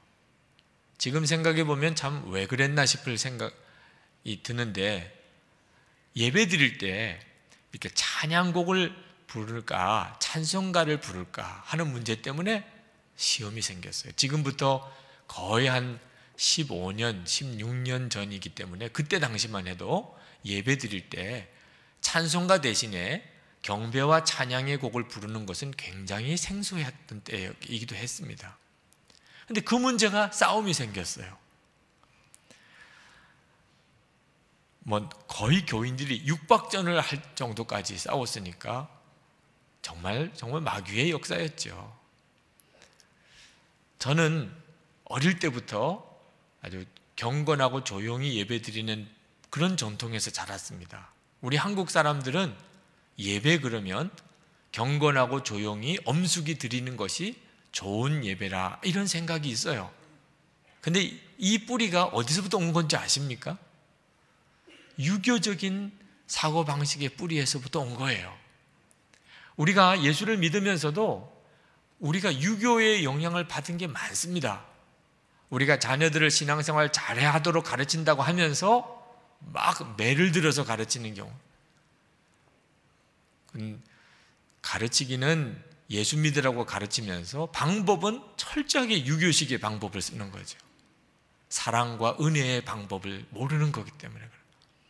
예배도 그렇게 드려. 제가 어릴 때 예배의 기준은 떠들지 마였어요. 예배 드리다가 벌 쓰는 일이 매번 있었어요. 그게 예배를 잘 가르치는 거라고 생각을 했어요. 엄숙하고 경건하게 드리는 것이다. 그런데 성경을 읽어보면 예배의 기준이 그게 아니었어요. 예배의 기준은 하나님을 뜨겁게 경배하는 것이었어요. 어느 정도로 다윗의 경우에 보면은 너무 좋아서 덩실덩실 춤을 췄습니다. 우리가 예배 드리다가 춤추자 그러면 이단 소리 나오지요. 한국 교회에서 예배 드리다가 춤추자 그러면 이단 소리 나옵니다. 성경을 보면 예배 드리다가 춤추는 것을 하나님이 기뻐하셨어요. 그때 미갈이라고 하는 다윗의 아내가 그걸 보고 채통이 없다고 왕이 어떻게 그럴 수 있냐고 비난하다가 하나님이 저주하여 그는 아기를 낳지 못하게 됩니다. 요한계시록 7장 9절부터 11절에 보면 천상에서 드려지는 예배의 장면이 나옵니다. 근데 천상에서 예배 드리는 장면을 보면 전부 흰옷을 입고 그리고 종려나무 가지를 흔들고 다 일어서서 그리고 하나님께 찬양하는데 어떤 사람들은 바닥에 엎드려서 하나님께 경배하고 하는 이런 장면들이 쭉 나옵니다. 그 장면을 머릿속으로만 그려보아도 예배 장면이 지금처럼 이렇게 엄숙하게 앉아있는 분위기하고는 완전히 달라요. 지금도 아마 흰옷 입히고 종려나무 가지 흔들라 그러고 그러면 이단 소리 나올걸요. 이 교회 이상하다 이런 이야기 나올 겁니다. 우리도 모르는 사이에 우리가 성경적인 전통보다는 우리가 가지고 있는 이 유교적인 배경에 의해서 하나님을 믿고 예배하는 것이 많아요. 그래서 제가 나중에서야 그걸 깨닫고 우리가 하나님께 예배할 때 정말 성령에 의하여 드려지는 이 영적인 예배를 드리자. 그래서 이제 목회를 그렇게 하다가 문제가 생긴 거예요. 너무 힘들다. 앉아서 조용히 찬송 부르지 않고 일어나서 손을 들고 이렇게 하는 이 또 경배와 찬양곡이 찬송가와 달라서 좀 어렵잖아요. 청년들은 좋아하지만 어른들은 다 귀찮기만 하고 그래서 이제 문제가 생겼는데 너무 심한 어려움이 왔어요. 그때 제 마음에 왜 이걸 이해를 못 해주실까? 성경대로 하자는데 왜 이렇게 반발이 심하실까? 아주 목회를 그만둘 뻔했어요. 너무 마음에 좌절이 와서. 근데 그때 기도할 때 하나님께서 제게 깨우치신 게 있었어요. 이런 문제는 찬송가냐 찬양곡이냐 이런 문제는 절대로 싸워서 해결될 문제가 아니라는 거예요. 내가 옳다 주장해서 해결될 문제가 아니라는 거예요. 하나님께서 저에게 너는 입을 다물라는 거예요. 뭐가 옳은지 아무리 성경에 옳다 하더라도 지금은 입을 다물라는 거예요. 저는 뭘 어떻게 해야 됩니까? 그때 하나님께서 제게 주신 지혜가 예배의 찬송가로 다시 다 돌아가는 거예요. 찬양으로 예배하던 걸 전부 다 뒤로 돌리고 찬송가를 부르는 예배로 다 돌아갔어요. 3개월 동안을 그렇게 했습니다. 하나님께서 저에게 깨우쳐 주신 것은 아무리 하나님께 예배를 옳게 드려도 싸우면서 옳게 드리는 것은 하나님 기뻐 받지 않으신다. 싸우는 것은 이미 마귀에게 속은 거라는 거예요. 그래서 다 이전으로 돌아가서 3개월을 그렇게 예배를 드렸습니다. 3개월이 왜 3개월이냐면 사람의 마음에 이렇게 응어리진 거, 화난 거 이런 게 다 풀어지는 시간이 한 3개월을 걸리더라고요. 3개월이 지나서 장로님들과 같이 다시 회의를 하면서 우리가 이 예배를 어떻게 드려야 될지를 결정합시다 하고 제안을 했어요. 이제 처음 꺼낸 거죠. 그 문제를. 찬송가로 계속 갈지 찬양곡으로 예배를 드릴지. 근데 의외로 너무 쉽게 찬양곡으로 예배하자는 것으로 만장일치 결의가 됐어요. 제가 생각했던 것보다 너무 쉽게 결론이 났어요.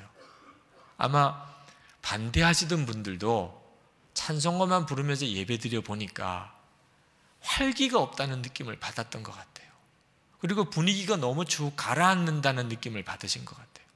찬양으로 예배할 때는 조금 힘들기는 해도 그래도 예배 때 무언가가 역사가 일어나는 것 같고 뜨거움이 있었는데 찬송가만 이렇게 부르다 보니까 뭔가 분위기가 쭉 가라앉는 느낌을 받으셨던 것 같아요. 그래서 찬양으로 예배 드리는 것에 대해서 다 동의를 해 주셨어요. 그때 우리 장로님들의 마음을 읽었어요. 만약에 목사인 제가 이게 성경이 옳습니다, 성경대로 하면 이게 옳습니다라고 자꾸만 제가 주장을 했다면 아마 그때 교회가 갈라졌을 거예요. 이건 주장해서 싸워서 될 문제가 아니라는 거예요. 제가 생각하는 게 옳았다 하더라도 그때 이건 싸워서 될 문제가 아니에요. 주장해서 될 문제가 아니에요. 그건 지혜가 없는 거죠. 하나님 앞에 철저하게 무릎 꿇고 하나님이 역사해 주시기를 기다리면 그러면 진심을 통하게 돼 있어요. 장로님들이 저의 진심을 이해해 주셨어요. 목사가 무조건 끌고 가려고 하는 게 아니고 장로님들과 다 하나가 되어서 가자고 하는 거구나. 그래서 장로님들이 그 일을 허락해 주셨어요. 장로님들이 이렇게 허락해 주시는 구조로 가니까 장로님들도 마음이 이렇게 불편함이 없어지고 목사인 저도 제가 옳다고 생각하는 방향으로 결국은 갈 수 있어서 좋았고, 그때 그 일로 인해서 교회가 갑자기 엄청나게 부흥을 또 하기도 했습니다. 여러분, 이 지혜의 문제는 사랑의 문제예요. 사도 바울은 이랬다 저랬다 하는 사람이 아니었습니다. 얼핏 보면 그래 보이죠. 율법은 이제 다 소용없다 해놓고 자기는 또 율법을 철저히 지키는 사람인 것처럼 그렇게 하니 어떻게 보면 사도 바울이 마음이 왔다 갔다 하는 사람처럼. 그러나 사도 바울의 중심은 사랑이에요. 사도 바울은 주님을 사랑하고 영혼을 구원하고자 하는 마음 하나밖에 없었습니다. 사도 바울의 진심이 무엇인지를 고린도전서 9장 19절에서 20절에 이렇게 쓰고 있습니다. 우리 한번 같이 읽으실까요?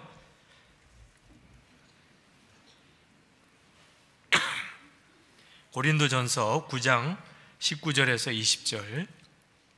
내가 모든 사람에게서 자유로우나 스스로 모든 사람에게 종이 된 것은 더 많은 사람을 얻고자 함이라. 유대인들에게 내가 유대인과 같이 된 것은 유대인들을 얻고자 함이요, 율법 아래에 있는 자들에게는 내가 율법 아래에 있지 아니하나 율법 아래에 있는 자 같이 된 것은 율법 아래에 있는 자들을 얻고자 함이요, 율법 없는 자에게는 내가 하나님께는 율법 없는 자가 아니요 도리어 그리스도의 율법 아래에 있는 자이나 율법 없는 자와 같이 된 것은 율법 없는 자들을 얻고자 함이라. 약한 자들에게 내가 약한 자와 같이 된 것은 약한 자들을 얻고자 함이요, 내가 여러 사람에게 여러 모습이 되는 것은 아무쪼록 몇 사람이라도 구원하고자 함이니 내가 복음을 위하여 모든 것을 행함은 복음에 참여하고자 함이라. 사도 바울은 오직 하나예요. 유대인도 구원하고 이방인들도 구원해야 되겠다. 주님을 사랑했기 때문에 사도 바울은 자기 자존심 어떻게든지 상관없어요. 자기 고집이나 주장 얼마든지 꺾을 수 있어요. 사람들이 이랬다 저랬다 한다는 말 얼마든지 감수할 수도 있어요. 단 하나, 예루살렘 교회가 시험 들면 안 되겠다. 예루살렘 교회, 이방인 교회에 분열되면 안 되겠다. 그것이 사도 바울의 심정이었어요. 그래서 사도 바울이 율법 지키는 일을 그가 흔쾌히 받아들인 겁니다. 성도 여러분, 우리도 이렇게 주님을 사랑하게 되면, 그리고 교회를 사랑하게 되면, 그리고 성도들을 사랑하게 되면 내가 알고 있는 것이 그 다음엔 지혜로 바뀝니다. 어떻게 해야 되는지를 알게 된다 그 말이에요. 제가 대학부를 지도할 때 그때 대학부에 꼭 나와야 되는데 예배에 빠지는 청년이 하나 있었습니다. 예배에 참석하라고, 성경 공부하라고, 교회 봉사도 해야 된다고 아무리 이야기를 해도 자기는 공부가 더 중요하고 레포트도 써야 되고, 그래서 주일 어른 예배만 드리고는 대학부를 나오지를 않는 겁니다. 근데 이 형제가 얼마 안 가서 사람이 완전히 바뀌었어요. 대학부 예배 열심히 나오고, 그리고 성경 공부도 참석하고, 수련회도 같이 가고, 교회 봉사도 열심히 하고 공부 포기한 줄 알았어요. 무슨 큰 은혜를 받았나 그랬더니 그것도 아니에요. 어느 자매 한 자매를 사랑하게 된 거예요. 그래서 그 자매가 나타나는 곳에는 이 형제는 항상 나타나는 거예요. 사랑이 위대한 힘이구나 깨달았어요. 그렇게 힘들다 어렵다 시간 없다 하던 사람이 확 바뀌어버리네. 자매 한 사람만 사랑해도 이렇게 변하는데, 여러분이 정말 예수님을 사랑하게 되고 교회를 사랑하게 되면 힘들고 어려운 일이 없습니다. 교회 주차장 문제 때문에 좀 멀리 주차하고 오시라, 대중교통편을 이용해서 오시라, 아무래도 불편하시죠. 저라도 불편할 것 같아요. 그러나 주님을 정말 사랑하게 되고 교회 사랑하게 되고, 그리고 우리 교회에 이제 전도되어서 오는 새 가족들을 정말 사랑하게 된다면 그들이 교회에 와서 시험 들지 않아야 되겠다. 그러면 얼마든지 대중교통을 이용할 수 있지요. 멀리다가 차 대고 올 수 있지요. 할렐루야. 사랑하면 지혜가 생기는 거예요. 옳다 그르다 주장하고 싸울 거 하나도 없어요. 가정생활도 하나님께서 이런 지혜를 주셔야 됩니다. 주님을 사랑하고 가족을 사랑하기 때문에 여러분의 소신과 주장을 꺾어본 적이 있습니까? 한 번은 어떤 강사님이 가정생활 세미나를 하면서 이런 이야기를 하시더라고요. 아내들 다른 남편 칭찬하는 거 조심해야 된다. 여고 동창회 갔다가 다녀와서 이런 말 하면 안 된다는 거예요. 아무개는 고등학교 때 공부도 못하고 별 볼 일도 없던 아이였는데 남편을 잘 만나서인지 좋은 옷에 좋은 보석에 얼마나 뻐기는지 눈꼴이 시어서 혼났어요. 이런 말 하지 말라는 거예요. 그러면 남편이 속으로 어떻게 생각하냐? 이제라도 마음 고쳐먹고 그런 놈 만나 잘 살아봐. 그러나 내 나이에 아마 힘들 거야. 이런 생각을 한다는 거예요. 남자들도 다른 집에 초청을 받아서 식사를 하고 오면서 그 집 요리가 대단한 맛있다고 너무 칭찬하지 말라는 겁니다. 그러면 아내가 속으로 화가 나서 말한대요. 이 빌어먹을 놈아, 이 집에 남편 수입이 얼만 줄 알아? 나도 그렇게 돈만 벌어다 줘봐. 이런다는 거예요. 사실이니까 그냥 사실대로 이야기한 것뿐인데도 배우자는 속이 뒤집어지는 일이 생기는 거죠. 이걸 읽을 줄 알아야 된다는 겁니다. 그냥 사실인데 내가 사실도 이야기한 건데 뭐가 문제야 하지 말고, 내가 이렇게 말하면 남편과 아내는 어떤 생각이 들까? 어떤 마음이 들까? 여기까지 읽어지는 게 지혜인 거죠. 아는 것보다 더 중요한 게 지혜죠. 여러분, 교회 섬기다 보면 싸울 일이 생겨요. 열심히 있는 사람들이 다 그렇습니다. 교회 싸우는 일 꼭 나쁘게만 볼 것은 아니더라고요. 저는 처음에는 잘 이해를 못했는데 제가 목회하면서 보니까 정말 충성 열심인 사람들이 싸우는 거예요.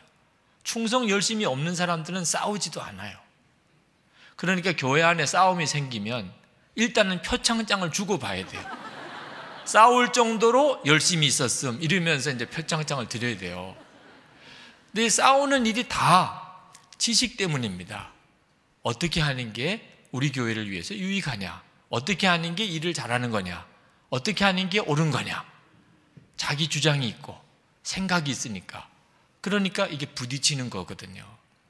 한 가지 문제가 있다면 지혜가 없는 거예요. 사랑으로 내가 알고 있는 내 지식을 다른 사람에게 이해시키고 하나가 되게 만드는 지혜가 없는 거예요. 그래서 초대교회에 하나님이 교회 일꾼을 뽑을 때 꼭 지혜를 보신 겁니다. 사도행전 6장 3절에 형제들아 너희 가운데서 성령과 지혜가 충만하여 칭찬받는 사람 7을 택하라. 우리가 이 일을 그들에게 맡기리라 그랬습니다. 요한계시록 2장에 보면 에베소 교회에 성령님이 주시는 말씀이 나오는데 처음에는 칭찬을 하셨어요. 2절에 보면, 요한계시록 2장 2절에 보면 내가 내 행위와 수고와 내 인내를 알고 또 악한 자들을 용납하지 아니한 것과 자칭 사도라 하되 아닌 자들을 시험하여 그의 거짓된 것을 내가 드러낸 것과 6절에 보면 오직 내게 이것이 있으니 내가 니골라당의 행위를 미워하는도다. 나도 이것을 미워하노라. 에베소 교회가 칭찬받은 것은 진리를 잘 지킨 거예요. 무엇이 진리인지를 잘 안 거죠.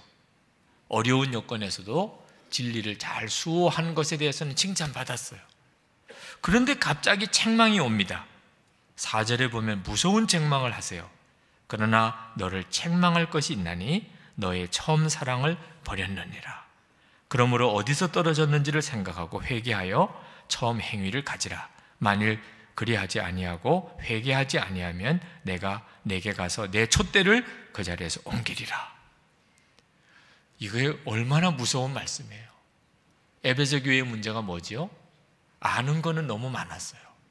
진리가 뭔지는 에베소 교회는 아주 칭찬받을 만한 교회였어요. 그런데 그 아는 것을 하나님께 영광 돌리는 교회로 만들기 위한 지혜가 없었어요. 사랑이 빠진 거죠. 여러분, 교회를 섬기면서 명심해 보세요. 한 마음으로 우리가 교회를 모아주면 얼마 안 가서 교회에 큰 역사가 일어납니다. 한 해, 두 해, 세 해, 한 3년만 여러분이 섬기는 부서에 시험 없이 싸움 없이 정말 한 마음으로 모아주면, 그러면 엄청난 부흥이 일어나요. 여러분의 가정도 마찬가지고 여러분의 일터도 마찬가지예요. 이제 우리 하나님께 기도하십시다. 하나님, 제가 그동안에는 아는 것은 많았는데 지혜가 참 부족했습니다.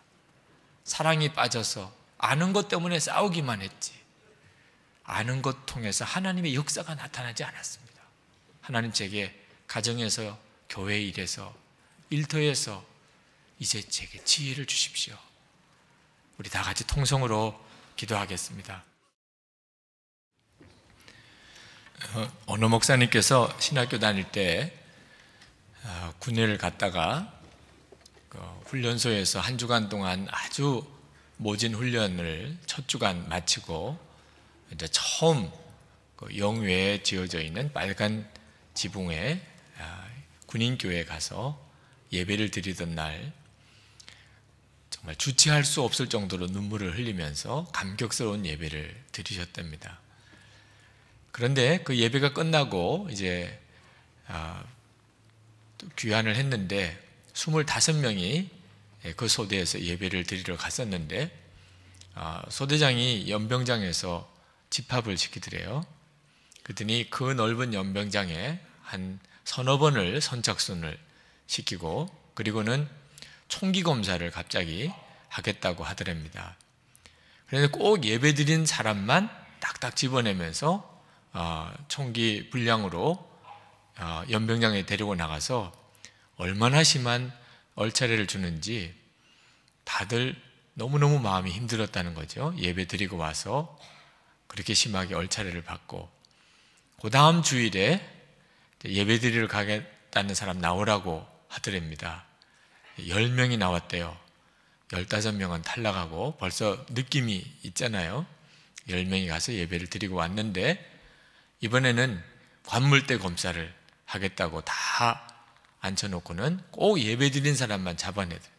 그래서 그 추운 겨울에 팬티바람에 연병장에 또 불러내고는 또 너무너무 어려운 그런 얼차례를 주더랍니다.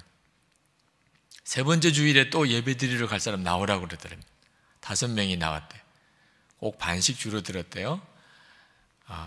이번에는 예배 드리고 왔더니 작업을 시키는데 그 5명을 데리고 밤늦게까지 작업을 시키더랍니다.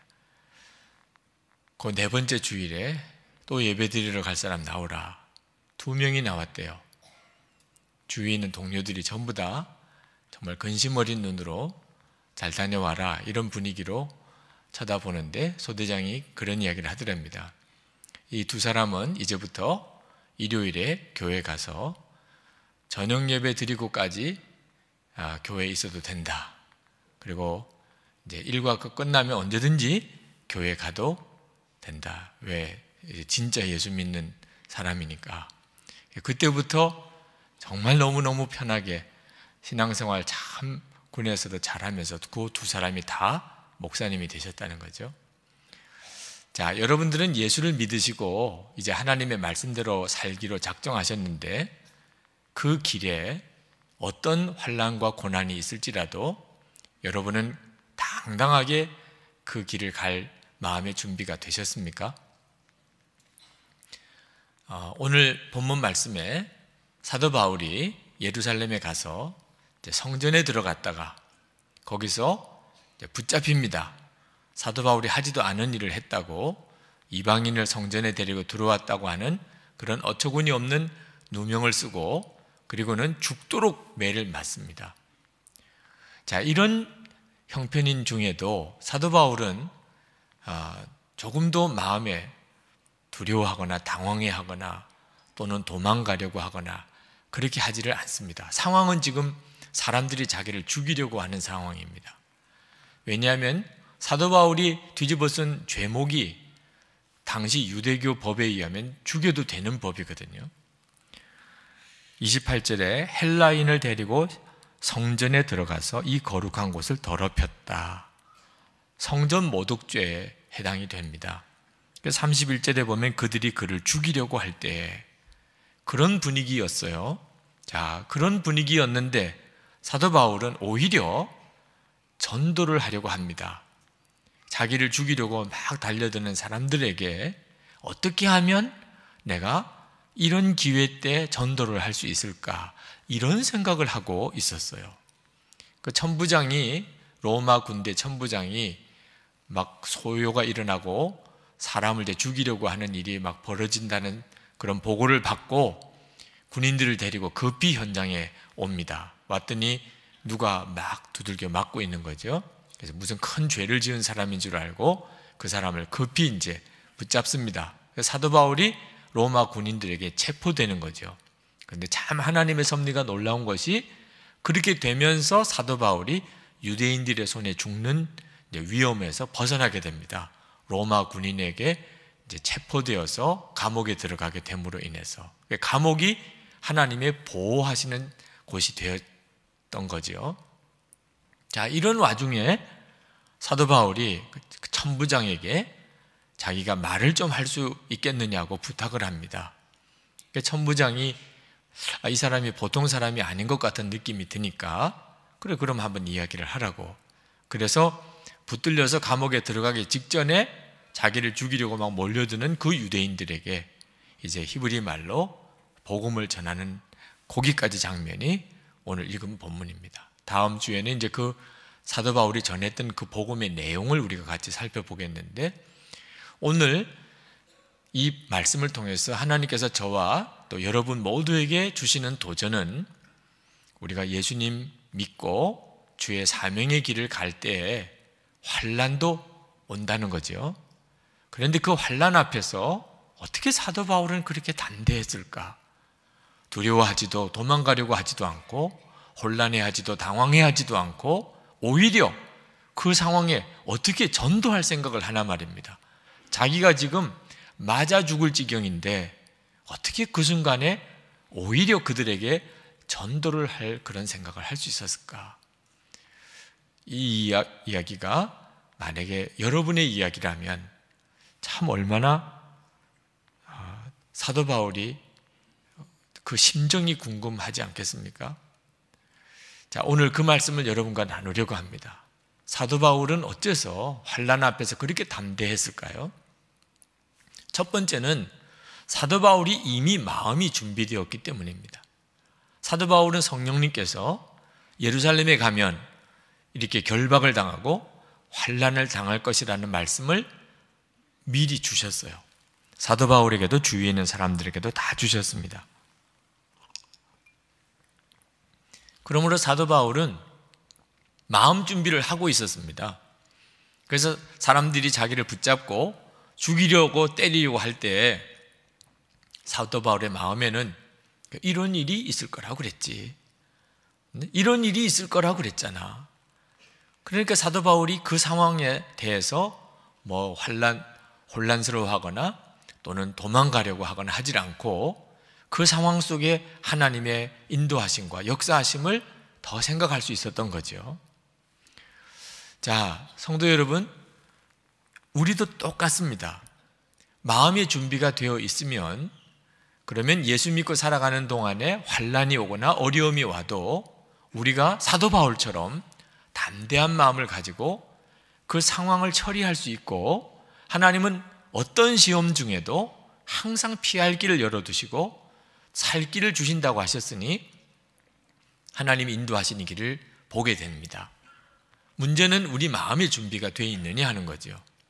예수님께서 분명히 말씀하시기를 마태복음 5장 11절에 나로 말미암아 너희를 욕하고 박해하고 거짓으로 너희를 거슬러 모든 악한 말을 할 때에는 너희에게 복이 있나니. 여러분이 예수님 때문에 누구로부터 욕을 듣고 또 거짓말로 여러분이 증언을 받는다든지 또는 여러분이 박해를 받을 때 이런 일도 있을 거라고 그랬지, 이상하게 생각할 게 아니라 그 말입니다. 왜 이런 일이 생길까 할 게 아니죠. 벌써 그러리라고 말씀하셨잖아요. 그리고 그것이 복이 있다고 말씀하셨잖아요. 디모데후서 3장 12절에 무릇 그리스도 예수 안에서 경건하게 살고자 하는 자는 박해를 받으리라, 그렇게 말씀하셨습니다. 그러니까 여러분이 가정에서든지 직장에서든지 정말 예수 그리스도 안에서 경건하게 살려고 결단하는 순간부터 여러분에게 박해가 있을 거다. 그랬지, 이상할 게 하나도 없잖아요, 그렇게 말씀하셨지 라고 여러분이 마음에 붙잡으면, 그러면 그 상황이 여러분에게 전혀 다르게 보인다 그 말입니다. 두려움도 아니고 혼란도 아니고 또 도망가고 싶은 것도 아니고, 이때 하나님이 어떻게 하기를 원하실까, 이렇게 생각을 하게 된다는 거죠. 마음 준비를 하라는 겁니다. 여러분의 마음에. 성경에 보면 하나님께서 우리에게 주시는 명령 중에 가장 많은 횟수로 말씀하신 명령이 뭔지 아십니까? 사랑하라는 거겠죠. 아닙니다. 사랑하라는 말씀이 하나님이 우리에게 주시는 가장 중요한 명령이지만 가장 많이 말씀하시지는 않았어요. 교만하지 말고 겸손하라, 그것도 중요하지만 아니고 온전한 삶을 살아라, 그것도 아닙니다. 성경을 읽어보면 가장 하나님이 많이 우리에게 말씀하신 명령이 두려워하지 말라는 겁니다. 오길비라는 성경학자는 세어봤어요. 성경에 도대체 몇 번이나 두려워하지 말라는 말씀이 나오나 366번 나옵니다. 그래서 오길비가 말하기를 하나님께서 윤년까지 고려해서 매일 한 번은 두려워하지 말라고 우리가 말씀을 듣도록 하신 거 아니겠는가, 이런 설명도 붙이기도 했습니다. 그러니까 그만큼 하나님께서 우리에게 하시고 싶은 말씀 중에 제일 하고 싶은 말씀이 두려워하지 말라는 거죠. 그 말은 우리가 예수 믿고 하나님 말씀대로 살아가려고 할 때 두려워할 만한 일을 만날 거라는 뜻이죠. 여러분 마음에 하나님이 그런 일을 만나도 두려워하는 것은 하나님이 정말 싫어한다는 거죠. 하나님이 왜 두려워하는 것을 이렇게 싫어하나? 그게 죄이기 때문입니다. 이해가 안 되는 분이 있으실 거예요. 두려워하는 게 뭐가 죄일까? 근데 하나님을 믿지 못하는 것이기 때문입니다. 우리가 짓는 죄 중에 윤리적인 죄가 우리에게는 항상 눈에 두드러지지만 실제로는 영적인 죄가 훨씬 심각한 죄입니다. 하나님께 짓는 죄 중에 제일 큰 죄가 믿지 않는 죄예요. 믿음이 없는 것이 그렇게 큰 죄입니다. 아직도 이해가 안 되시는 분이 있으실 거예요. 간음죄, 살인죄는 큰 죄같이 보이는데 믿지 않는 게 뭐가 그렇게 큰 죄일까? 여러분, 아내가 남편을 믿지 못할 때 그 남편의 심정이 어떨까요? 남편이 아내를 믿지 못할 때 그때 아내의 심정은 어떨까요? 여러분, 누가 여러분을 믿지 않을 때 그때 여러분은 어떤 마음이세요? 믿지 않는 것이 얼마나 큰 죄인가는 실제로 겪어보면 알아요. 하물며 하나님께 말입니다. 우리가 하나님을 믿지 않아요. 그것이 천지를 지으신 하나님께는 얼마나 큰 죄인가. 깨닫지 못하니까 믿음이 없는 것이 얼마나 큰 죄인가를 모르는 거죠. 우리들끼리도 누가 여러분을 믿지 않으면 얼마나 불쾌하고 또 그것 때문에 얼마나 마음에 상처가 되겠습니까? 하나님을 믿지 않는 대표적인 현상이 두려움입니다. 하나님을 안 믿는다는 뜻이거든요. 그래서 하나님께서 우리에게 그렇게 두려워하지 말라고 한 겁니다. 어려운 일이 생기겠지만 어떤 환난이 닥칠 때도 있겠지만 그러나 두려워하지 말라. 마음의 준비를 하라는 거죠. 그런 일이 있을 것이다. 마음 준비하고 살아야 합니다.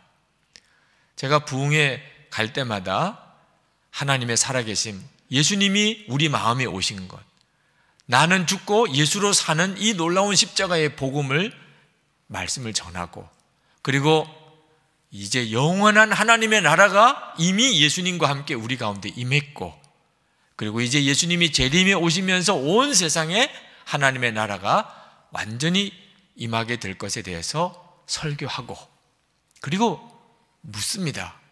여러분, 이제 하나님에게 완전히 순종할 수 있겠습니까? 하나님께서 여러분에게 어떤 명령을 하시든지 여러분은 하나님께 완전히 순종할 수 있겠습니까? 이렇게 질문하면 그렇게 설교를 드렸고, 우리와 함께 계시는 예수님에 대해서, 나 죽고 예수로 사는 십자가 복음에 대해서, 하나님의 살아계심, 그리고 하나님의 사랑, 그리고 하나님의 나라에 대해서 그렇게 설교를 드렸는데도 아멘 하시는 분이 너무너무 적은 거 있죠.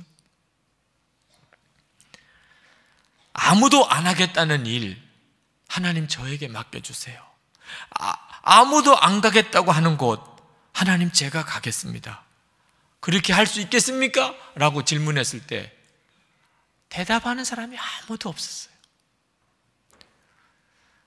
마음 준비가 안 돼 있는 거죠. 그렇게 설교를 듣고도 놀라운 하나님의 역사에, 하나님 살아계심에 대해서, 지금 내 마음에 오신 것에 대해서, 나는 이미 죽었고 예수로 사는 이 놀라운 복음에 대해서, 하나님의 나라가 있다는 것에 대해서, 하나님의 나라가 이제 우리 가운데 완전히 이루어진다는 이 놀라운 복음을 다 전하고 난 다음에도 여전히 나는 하나님께 완전히 순종하겠습니다. 다 안 하겠다면 하나님 나 있잖아요. 아무도 안 가겠다면 하나님 나 보내세요. 그게 안 된다면 그럼 뭐가 문제지요? 말씀을 듣기만 하지 여전히 그 말씀을 붙잡지 않고 있다는 뜻이지요. 여러분, 오늘 이렇게 예배 드리는 중에 하나님께서 여러분을 천국으로 불러가신다면 준비되셨습니까? 괜찮습니까? 천국이 있다는 것을, 천국이 그렇게 좋다는 것을 정말 믿는다고 하면서도 지금 주님이 나를 데려간다면, 그러면 혼란스러워하고 당황스러워하면 그건 뭘 말하는 거죠?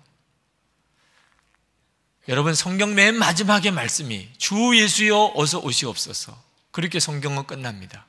여러분은 그 말씀에 이어서 계속해서 날마다 주 예수여 어서 오시옵소서 그렇게 기도하고 사십니까? 주님의 나라가 있고 그 주님의 나라가 이미 내 마음에는 이루어졌고 온 세상에 이제 주님이 오신과 함께 이 땅에 임할 것이라고 하는 사실을 진짜 여러분 안다면 주 예수여 오시옵소서 그 기도가 안 나오는 게 이상하지요. 말씀을 수도 없이 들어도 여전히 내 마음 준비를 안 하는 거예요. 마지막 때는 노아 때와 같다고 그랬는데, 노아 방주 지어놓고 홍수가 나니 방주로 들어오라고 아무리 전해도 사람들이 콧웃음만 쳤어요. 지금도 마음 준비가 안 된 사람은 주님이 결정적인 순간에 너희들이 구원의 방주로 들어오라 콧웃음만 칩니다. 구원의 길을 달려가야 될 때, 그때 롯의 아내처럼 세상을 뒤돌아보다가 소금 기둥되는 이런 일이 일어날 것이라고 성경은 이야기하고 있습니다. 왜 그렇습니까? 마음 준비 안 하고 사는 거예요.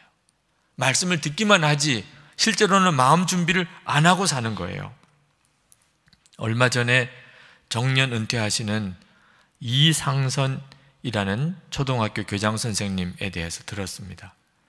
퇴임식 때 그분이 퇴임사를 하시는데 충격적인 고백을 하셨습니다. 저는 참여하는 심정으로 이 자리에 섰습니다. 지난 44년 5개월 동안 교직 생활하면서 내가 저지른 큰 죄가 3가지 있습니다. 민주주의 교육 못한 죄, 통일 교육 제대로 못한 죄, 아이들을 입시 지옥으로 내몬 죄입니다. 200여 명의 교사들과 학부모들이 다 찬물 끼얹은 듯이 조용히 그 교장 선생님을 바라보았어요. 그 외에도 작은 죄들은 일일이 열거하기 힘들 정도로 많습니다. 학급 규칙을 일방적으로 정한 거, 용의검사에서 더럽다고 아이 기죽인 거, 운동장에서 조회하면서 아이들 줄 세운 거, 각종 부정선거에 참여한 거, 유신헌법을 찬양한 교과서로 교육한 거, 웅변으로 글짓기로 북한을 적으로만 가르친 거, 1등과 꼴찌를 발표한 거, 말을 맺지 못했어요. 울먹이면서. 은퇴한 교장 선생님의 회개에 대해서 제가 전해 들으면서 제 가슴도 막 울렁거리더라고요. 저도 마지막 은퇴할 때가 있겠는데 그때 나도 그렇게 고백할 수밖에 없는 건 아닐까. 나는 하나님 앞에서 또 교우들 앞에서 정말 부끄러움이 없이 그렇게 목회를 하는 것일까. 여러분, 마음 준비가 분명히 되어 있지 않은 사람은 반드시 그렇습니다. 마지막에 정말 피눈물 나는 회개의 고백밖에 할 게 없어요. 사는 길, 축복의 길, 생명의 길은 알고도 안 간 거예요. 몰라서 안 간 게 아니고 망하는 길, 정말 철저히 후회하는 그 길로 가는 거예요. 왜? 진리를 결론 삼지 않고 살았기 때문에. 그러니까 매 순간마다 갈등인 겁니다. 매 순간마다. 힘들고 고생스럽다고 저주 아닙니다. 편안한 삶이 꼭 축복 아닙니다. 여러분, 진리 결론 삼아야 비로소 바로 깨달아집니다. 나는 죽고 예수로 사는 사람이라. 그게 구원받은 성도의 고백입니다. 그러니까 입으로만 하는 것이 아니고 마음의 그 점에 대해서 결론 삼아야 비로소 살 길과 죽을 길이 보입니다. 하나님이 복 주시는 길과 하나님이 떠난 길이 보입니다.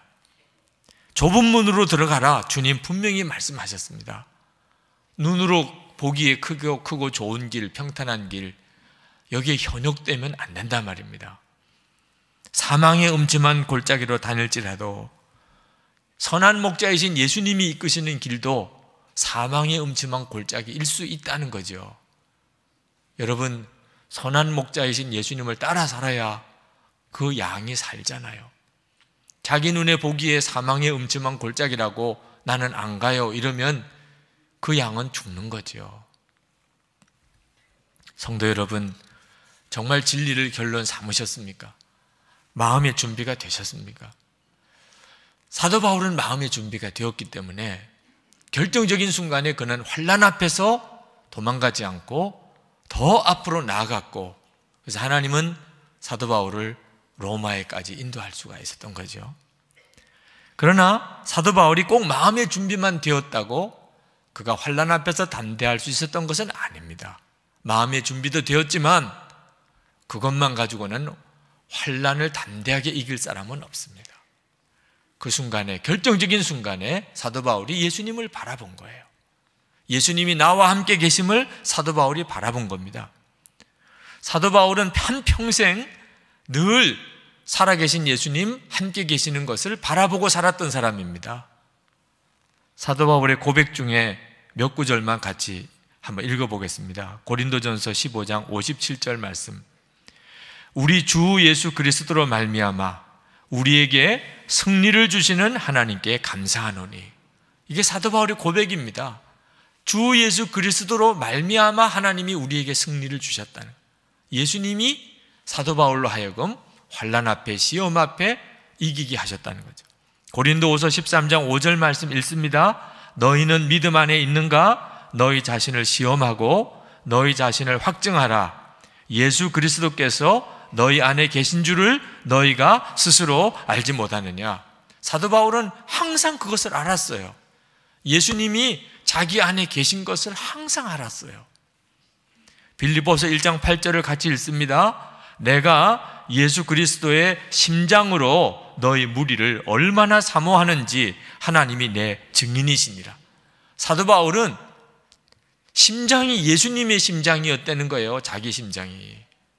그 정도로 사도 바울은 예수님을 자기 안에 계신 주님, 자기와 함께 하시는 예수님으로 늘 그렇게 바라보았던 사람입니다. 그러므로 사도 바울이 환난 앞에서도 담대할 수 있었던 거죠. 이 길이 주님이 가라고 하는 길이라면 그는 문제될 것이 없었단 말입니다. 요한복음 16장 33절에 이것을 너에게 이르는 것은 너희로 내 안에서 평안을 누리게 하려 함이라. 세상에서는 너희가 환난을 당하나 담대하라. 내가 세상을 이기었노라. 우리가 세상에 환난을 당해도 담대할 수 있는 유일한 열쇠는 예수님 안에 거하는 것 때문입니다. 만약에 예수를 믿는다고 하지만 예수님 안에 거하는 것도 모르고 예수님이 그 마음에 계신 것도 모르는 사람은 그는 결코 어떤 상황에서도 편안한 마음 절대 누릴 수가 없는 거죠. 여러분, 예수님 안에 거하는 자여야 합니다. 예수님을 정말 바라보는 눈이 뜨인 자여야 합니다. 어느 집사님께서 남편을 교회로 인도를 하셨는데 같이 식사를 하는 시간이 있었습니다. 그 부인되는 집사님은 이제 남편이 목사와 같이 식사도 하면서 신앙생활을 좀 더 잘하게 하고 싶은 그런 동기도 있으셨던 것 같아요. 그래서 그 남자분의 말씀을 주로 많이 듣는 시간을 가졌습니다. 그 남자 성도님이 교회를 나오면서 좋은 점이 많더라는 거예요. 좋은 말씀도 듣고 그러다 보니까 참 유익도 많은데 한 가지 불편한 것이 있다는 거죠.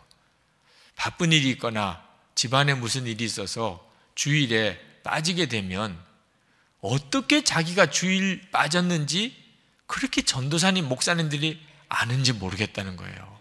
꼭 바로 그 다음날 전화가 온다는 거예요. 이번 주일에 빠지셨더군요. 바쁜 일이 있었던 모양이에요. 주일 빠지시면 안 됩니다. 그게 그렇게 부담스럽더래. 아주 교회에서 자기를 감시하고 있는 모양이래. 주일에 왔는지 안 왔는지. 그게 그렇게 부담스러워. 그게 하나 부담스럽다고 하면서 아내를 탓하더라고. 아내가 자기보다 교회를 먼저 나가서 신앙은 좀 좋은지 모르겠는데 너무 골지식해서 탈이라는 거예요. 아내가 교회에서 장로님이나 전도사님이나 오늘 남편이 안 보이시는군요 하면 아까 왔다 갔어요. 이렇게만 한 번만 하면 그러면 굳이 전화 올 일이 없을 텐데 왔다 갔구나. 그 사람도 자기가 주일 예배 이렇게 빠지는 것 때문에 꼭 교회에서는 자기가 성실하지 못한 사람인 것 같은 그런 평을 받는 것 때문에 좀 부담스럽다는 거예요. 아내가 조금만 융통성만 있어도 별 문제가 없을 텐데 그러시더라고요. 제가 그 이야기를 들으면서 무슨 화가 나거나 그러질 않고 그냥 너무 감사하더라. 그런 수준이시니까 아직은 진짜 그런 수준의 새 가족이시니까. 그죠? 예수님을 바라보는 건 아직 그분에게 있어서는 전혀 이해가 안 되는 말이고 그저 사람의 눈 의식하는 정도밖에 아닌 그런 진짜 초신자시니까. 그러니까 아내가 그저 그런 식으로 거짓말만 해줘도 자기가 입장이 좀 편할 텐데 이런 말 하시는 분이죠. 그래도 교회를 나오시는 것이 참 감사한 일이죠. 근데 여러분, 이제는 예수님 내 안에 계신 것을 안 그런 성도도 여전히 이런 수준에만 머무르면 그건 문제가 있는 거죠.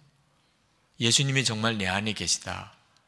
그걸 진짜 알면서도 이제는 그걸 믿으면서도 여전히 집에서는 부부싸움하고 교회에서는 안 한 것처럼 하고 이게 말이 됩니까?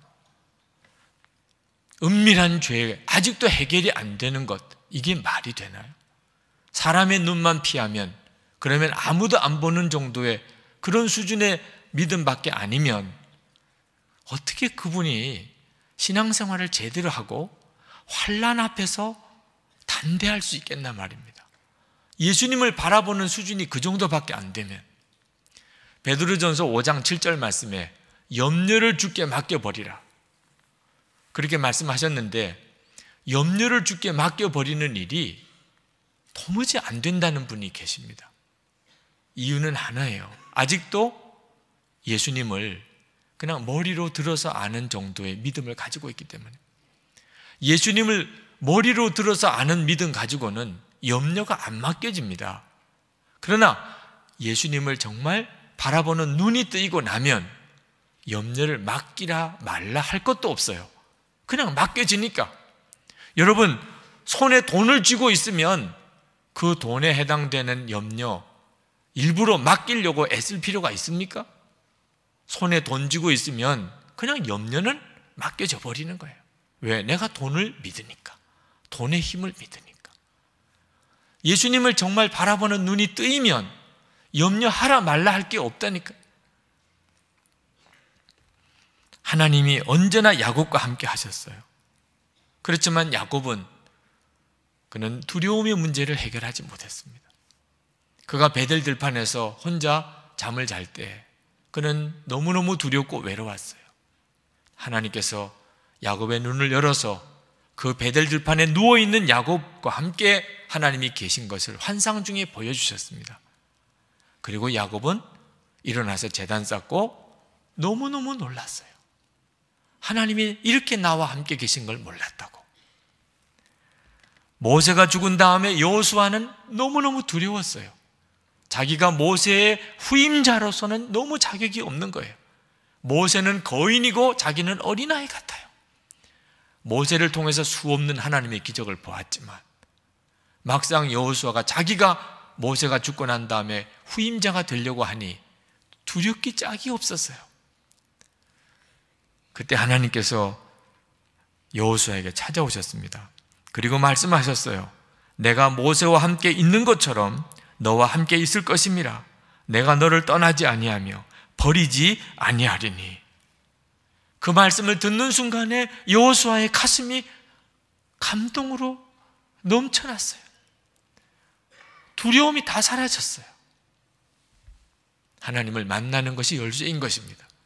우리가 아무리 성경을 많이 알아도, 또 아무리 어려서부터 교회 생활을 많이 했었어도, 아무리 내 눈에 기적이 일어나는 것을 여러 번 보았어도 살아계신 주님을 만나는 눈이 뜨이지 않으면 내 삶의 조그만 어려움 앞에서 두려움, 염려 해결이 안 되는 겁니다. 이사야가 우시야 왕이 죽었을 때 그는 제사장이었어요. 그는 성전에 들어가서 하나님께 나라와 민족의 어려운 형편 때문에 두려운 마음을 가지고 기도했어요. 그때 하나님께서 우시야의 눈을 열어서 하나님의 보좌를 보여주셨습니다. 그리고 이사야가 완전히 바뀐 거예요. 하나님께서 순교의 사명을 누구에게 도대체 맡겨 보낼고, 이사야가 나를 보내소서, 하나님을 보고 나면, 만나고 나면 두려운 일이 없어지는 거예요. 베드로가 뱃전에서 바다 위를 뛰어내렸습니다. 세상에 바다 위로 뛰어내릴 사람이 누가 있습니까?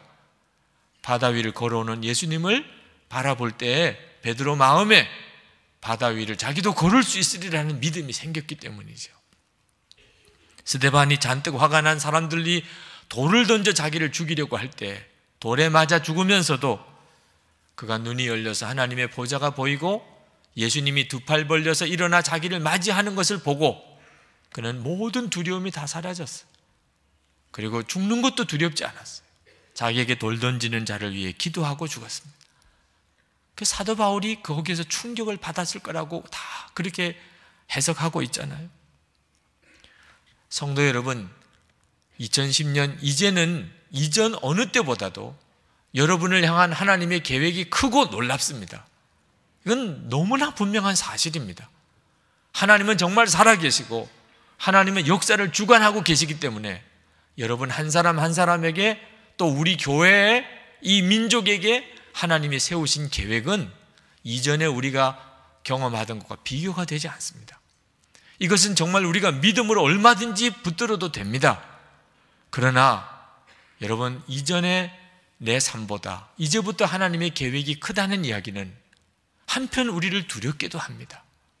왜냐하면 우리에게 더 큰 믿음을 요구하시기 때문에, 우리에게 더 큰 순종을 요구하시기 때문입니다. 예전과 같이 살아서는 하나님의 놀라운 그 계획을 살아낼 수가 없는 것입니다. 그럴 때 여러분의 마음에 사람이 두려울 수가 있습니다.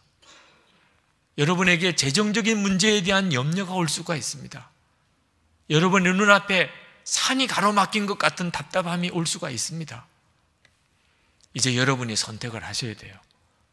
두려움 때문에 그냥 예전처럼 살 건지, 아니면 믿음을 가지고 담대하게 나아갈 건지, 이제 여러분이 결정을 하셔야 됩니다.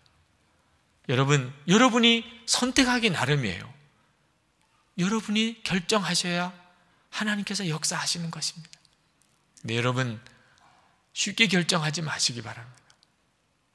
그냥 눈에 보이는 것만 가지고, 예상되는 것만 가지고 판단하지 마시기 바랍니다. 예수님을 바라보는 눈이 뜨일 때까지 기도한 다음에, 정말 주님을 바라보는 그런 기도의 시간을 가진 다음에 그 다음에 결정하세요. 사람이 가지고 있는 생각만으로 판단하는 것은 항상 나중에 가면 말할 수 없이 후회가 되는 것입니다. 부흥은 하나님의 영이 내게 임할 때 시작이 됩니다. 하나님의 성령께서 내 눈을 열어 주를 바라보게 할 때 비로소 내 더럽고 때 묻은 내 심령이 깨달아지고, 그리고 나 중심으로 살았던 삶 정말 회개하고, 그리고 나도 모르는 사이에 내게 일어나는 엄청난 새 힘을 경험하게 되고, 하나님을 위해서 살기로 결단하는 심령이 뜨겁게 일어나고, 하나님이 나를 향한 놀라운 삶의 비전이 내 눈앞에 펼쳐지게 되고, 내가 이제는 진짜 사랑만 하며 사는 삶을 살 수 있게 되는 것입니다. 이걸 부흥이라고 하는 것입니다. 주님을 만나는 눈이 열릴 때 그렇게 되어지는 것입니다. 사도 바울은 어떻게 그렇게 성령 충만한 삶을 살고 두려움도 환난도 그가 굴하지 아니하고 믿음의 길을 갔습니까? 그는 끊임없이 주님을 사모하며 살았어요. 빌립보서 3장 12절에서 14절 말씀입니다. 내가 이미 얻었다 함도 아니요 온전히 이루었다 함도 아니라 오직 내가 그리스도 예수께 잡힌 바 된 그것을 잡으려고 달려가노라. 형제들아, 나는 아직 내가 잡은 줄로 여기지 아니하고 오직 한 일, 즉 뒤에 있는 것은 잊어버리고 앞에 있는 것을 잡으려고 표대를 향하여 그리스도 예수 안에서 하나님이 위에서 부르신 부름의 상을 위하여 달려가노라. 사도 바울은 그렇게 살았어요. 오늘 우리가 사도 바울이 살았던 것을 흉내만 내도 말입니다. 내가 이제는 옛날처럼 살았던 것은 여기서 끝났고, 이제 내가 하나님이 나를 향한 놀라운 더 큰 계획의 삶을 내가 살아야 되겠다. 주여, 제가 주님께로 달려갑니다. 여러분이 그런 마음을 가지고 주님을 사모하시면 주님은 여러분과 함께 계시는 것을 놀랍게 보여주세요. 여러분의 눈이 완전히 달라지게 됩니다. 19세기에 중국에 가서 사역하셨던 독일인 엘리자베트 자일러 선교사님, 그분이 소녀 시절에 그가 놀라운 체험을 통해서 하나님을 만납니다. 그때 하나님께서 이 엘리자베트 자일러에게 중국으로 선교사로 가라고 하는 말씀을 주세요. 이 어린 소녀가 아버지에게 이야기를 못합니다. 아버지는 믿음이 없는 사람이에요. 자기 중국 선교사로 간다 그러면 그때 당시에 아버지가 도무지 허락할 수 있는 형편이 아니었습니다. 나이가 차서 성인이 되고, 그리고는 그때 아버지에게 이야기합니다. 제가 중국 선교사로 하나님이 나를 부르셔서 중국으로 가려고 합니다. 놀랍게도 그 아버지가 순순히 허락을 해줘요. 너가 이미 어른이 되었으니 내 인생은 내가 결정하는 거지. 기쁜 마음으로 선교회에다가 편지를 보냅니다. 내가 선교사가 되기를 원합니다. 나를 선교사로 받아주십시오. 선교회에서 면담을 하라고 오라고 그랬어요. 면담하러 가는 날짜에, 그런데 몸에 크게 병이 들었습니다. 알아 누웠어요. 열병이 너무너무 심합니다. 걸어가기도 힘들 정도에. 그런데 그 면담 날짜를 지키지 못하면 선교사로 갈 수가 없습니다. 가방을 꾸려 들고 선교회 사무실이 있는 도시까지 기차를 타고 갑니다. 선교회 사무실에 도착을 해보니까 그 선교회 스태프들이 깜짝 놀랐어요. 중환자예요. 선교사로 가기는커녕 여기서도 살기가 어려운 사람 같아 보여요. 그러나 박절하게 당신은 건강 때문에 안 됩니다라고 말하기는 차마 입이 안 열려서 먼 길을 왔던 사람이라 내일, 오늘은 좀 쉬었다가 내일 다시 면담을 합시다. 그래서 이제 그 선교회 사무실 다락방에서 하루를 쉬게 해 주었습니다. 다락방으로 가방을 들고 안내하시는 분을 따라 올라가면서 엘리자베트 자일러 양이 하나님께 기도합니다. 그건 기차를 타고 올 때부터 그랬어요.